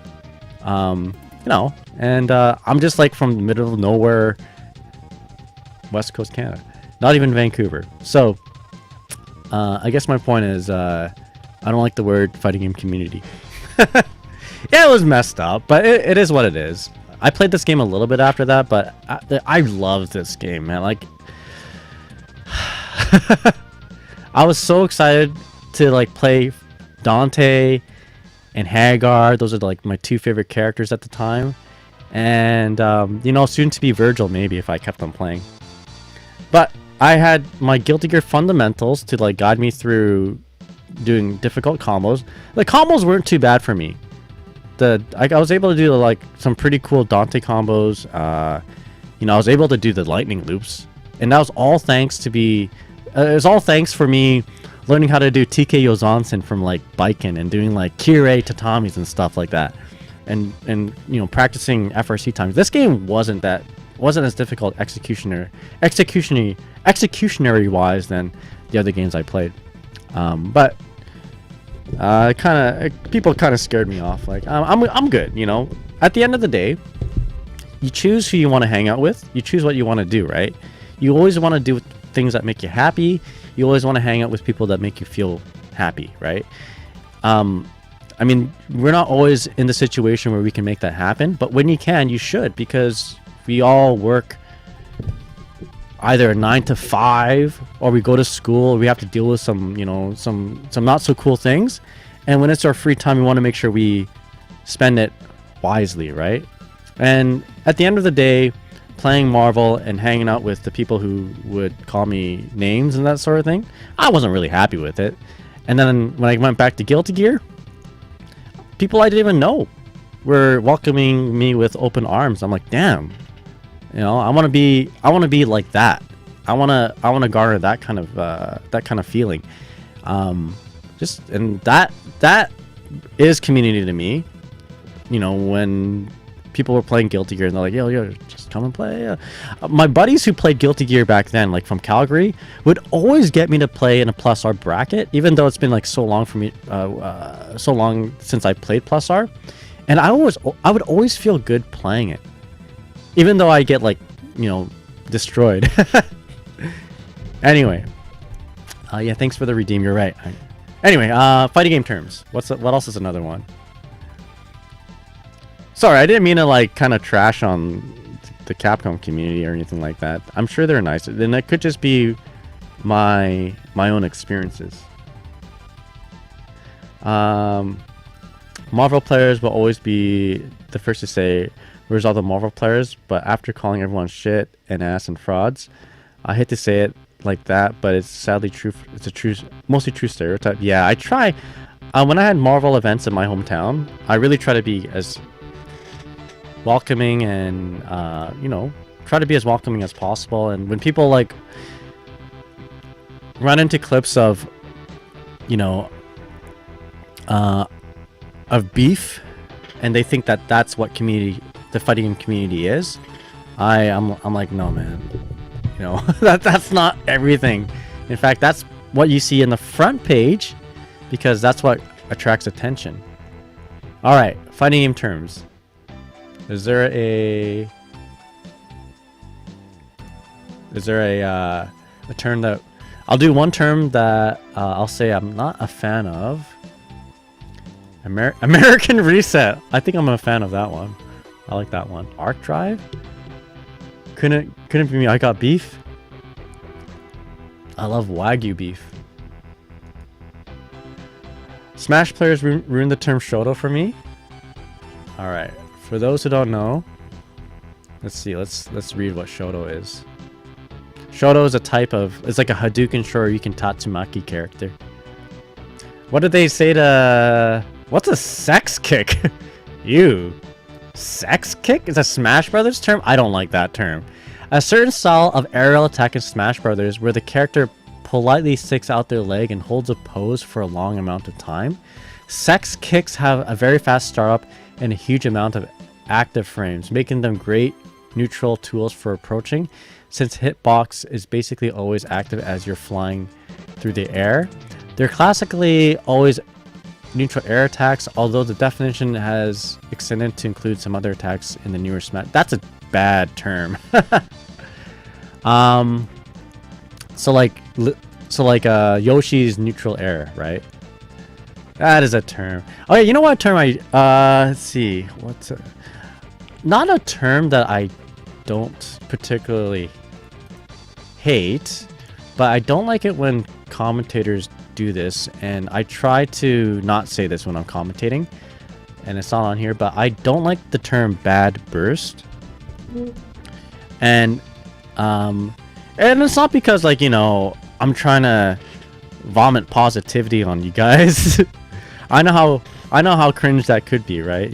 I mean, I do like positivity, but I'm not trying to be like, you must be divine and have always positive language. No. The reason why I don't like bad burst is because it implies that it only addresses one player who did the burst and it didn't work, right? It doesn't really talk about the other player who may have blocked the burst on an awesome sick read, and yeah, it doesn't like address that aspect of it. So there's two ways that you can address that situation, right? You can be like, oh, the player who made the bad decision, or with the bad, with the burst, or the player who made the immaculate decision to like burst bait. Maybe they're OSing it or doing something like really, really nice, like a read. So, but most commentators, and it's not too far of a stretch to say most commentators will go and say, oh, that's a bad burst, and it just makes everyone feel bad. It makes the person who blocked it, or it makes the person who did the burst feel bad, and it makes the person who baited it out feel bad. It's like, it's like, oh, you didn't talk about how sick that read was, and it's just such a, and I get it. There's alliteration in that. Bad burst it just rolls off the tongue, as the FGC does. Fighting community, FGC, bad burst. It's an easy term to like say. I don't like it. As much as I don't like good DP, and I say it a lot too. I'm guilty of this. I do not like it when they say like, "Oh, what a great DP," because let's just say you're someone trying to learn the game, and then you hear like someone who is renowned, someone who's in the know, that says, "Oh, that was an awesome DP." I can sort of understand this though, right? Great TP, great reversal, because then it kind of, this is just me kind of speaking in terms of in a teaching role type of thing. If I play someone and I say good DP and they're learning the game, that might give them positive feedback to DP always on wake up. I get it though. It's easy to say, and you're actually saying something positive and nice about somebody, right? But when you're teaching somebody, those are dangerous words. Good DP. If you're playing, okay, my buddy used to play Leo, but he still does, and I have to like hold my tongue, because whenever he does a DP on wake up, and it works, right? I want to say something nice because he's learning and I want to give him some positive feedback, but I'm like, I don't want to like put these guys down the wrong path into thinking you should always DP. You know what I mean? That's the term I don't like. Good DP, and I don't like bad burst. What else is a term here? Anyway, I think I said my part. FGC, not my favorite term. Oh yeah, okay, yeah, shimmy. Nair like the shampoo. Yeah, I walk past. I have a Smash Brothers player who I work with, And whenever I walk past the Nair, I'm like, yo, check this out. You need one of these? I guess now it's called the sex kick. Gross. Nair for, oh man, I don't like that term. Yeah, you know what? I don't like the word shimmy.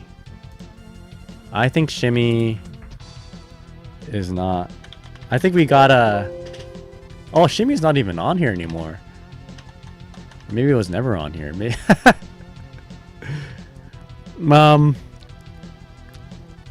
well, shimmy is a word that I'm not a fan of for other reasons, I guess.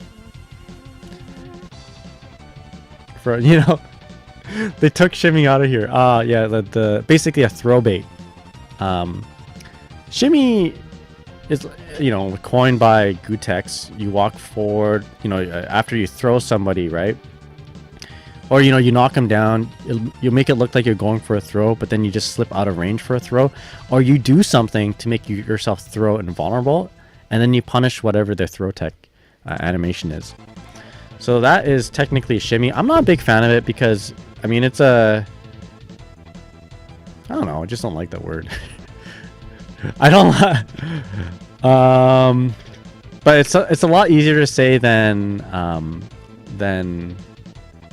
throw tech bait, right? Throw tech bait is probably the more proper term.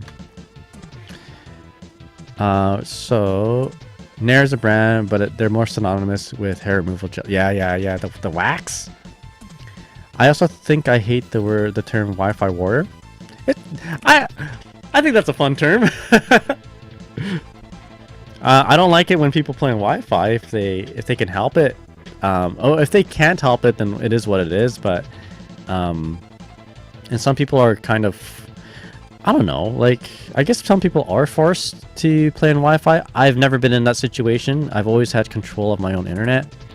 But there's some less fortunate people, I suppose, that must play on wireless. But anyway, it's 11 right now, 11 a.m. I should probably get started going. I should start probably going to work right now. But thanks for the little tangent there, Garange. Feel free. Don't think I do like talking a lot, but maybe I stop playing too much when I talk. But if that's an issue, let me know. I do like talking. I like yapping. That's usually my stream. Unless people aren't able to be wired, I don't blame them. Genmu Zero? Sure. Oh, actually, let me see who else is streaming. I might owe somebody a raid.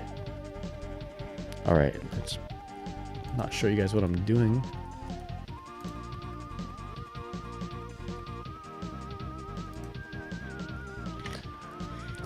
Yeah, I'll be playing more. I might stream tomorrow. Yeah, please. Sometimes I just run out of things to talk about there, Grange. And I'm quiet because I'm like, what do I talk about? So it's really nice that you ask these questions. I really, really appreciate it. And anyone else out there, But if you just want to, if you don't want me to talk and you want me to play, I'll just play. I'll do whatever you want. All right, so.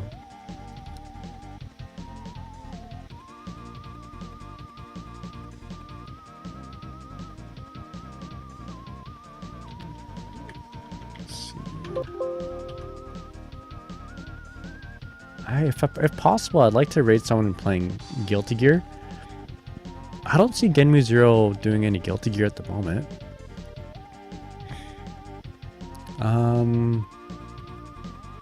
Let's see. Alright, Solve, thank you so much. Really appreciate it. Hope your Testament is doing well. Somebody mentioned earlier that so they find it funny that we're like, yo, is so-and-so doing alright? We treat our characters like pets. Yo, how's Testament doing? How's your Testament? I'm gonna go ahead and raid someone playing Guilty Gear. Mizu Pixels I think Music Pixels was here a little bit earlier today. Let's go raid them. What's Genmu Zero playing, actually? Are they playing anything right now?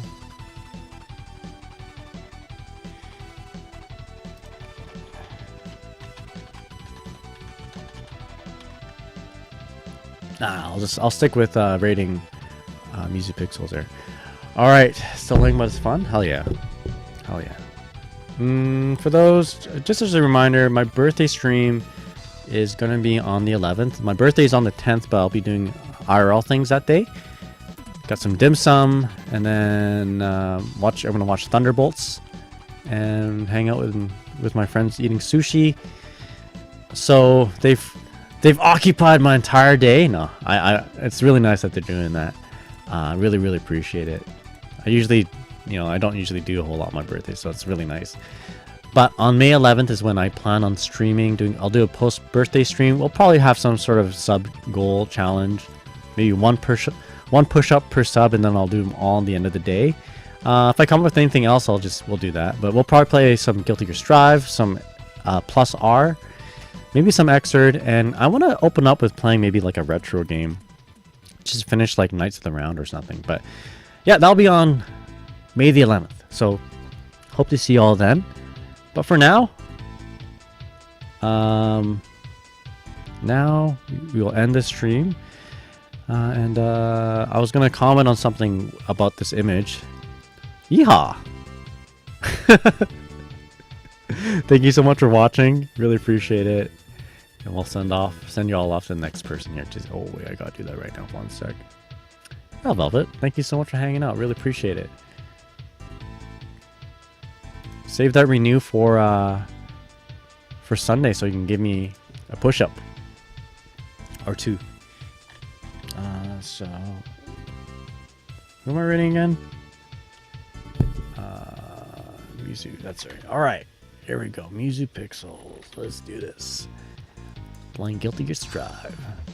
All right. With that said, you guys all have a good day, and I'll see you all next time. All right. Take care, everybody.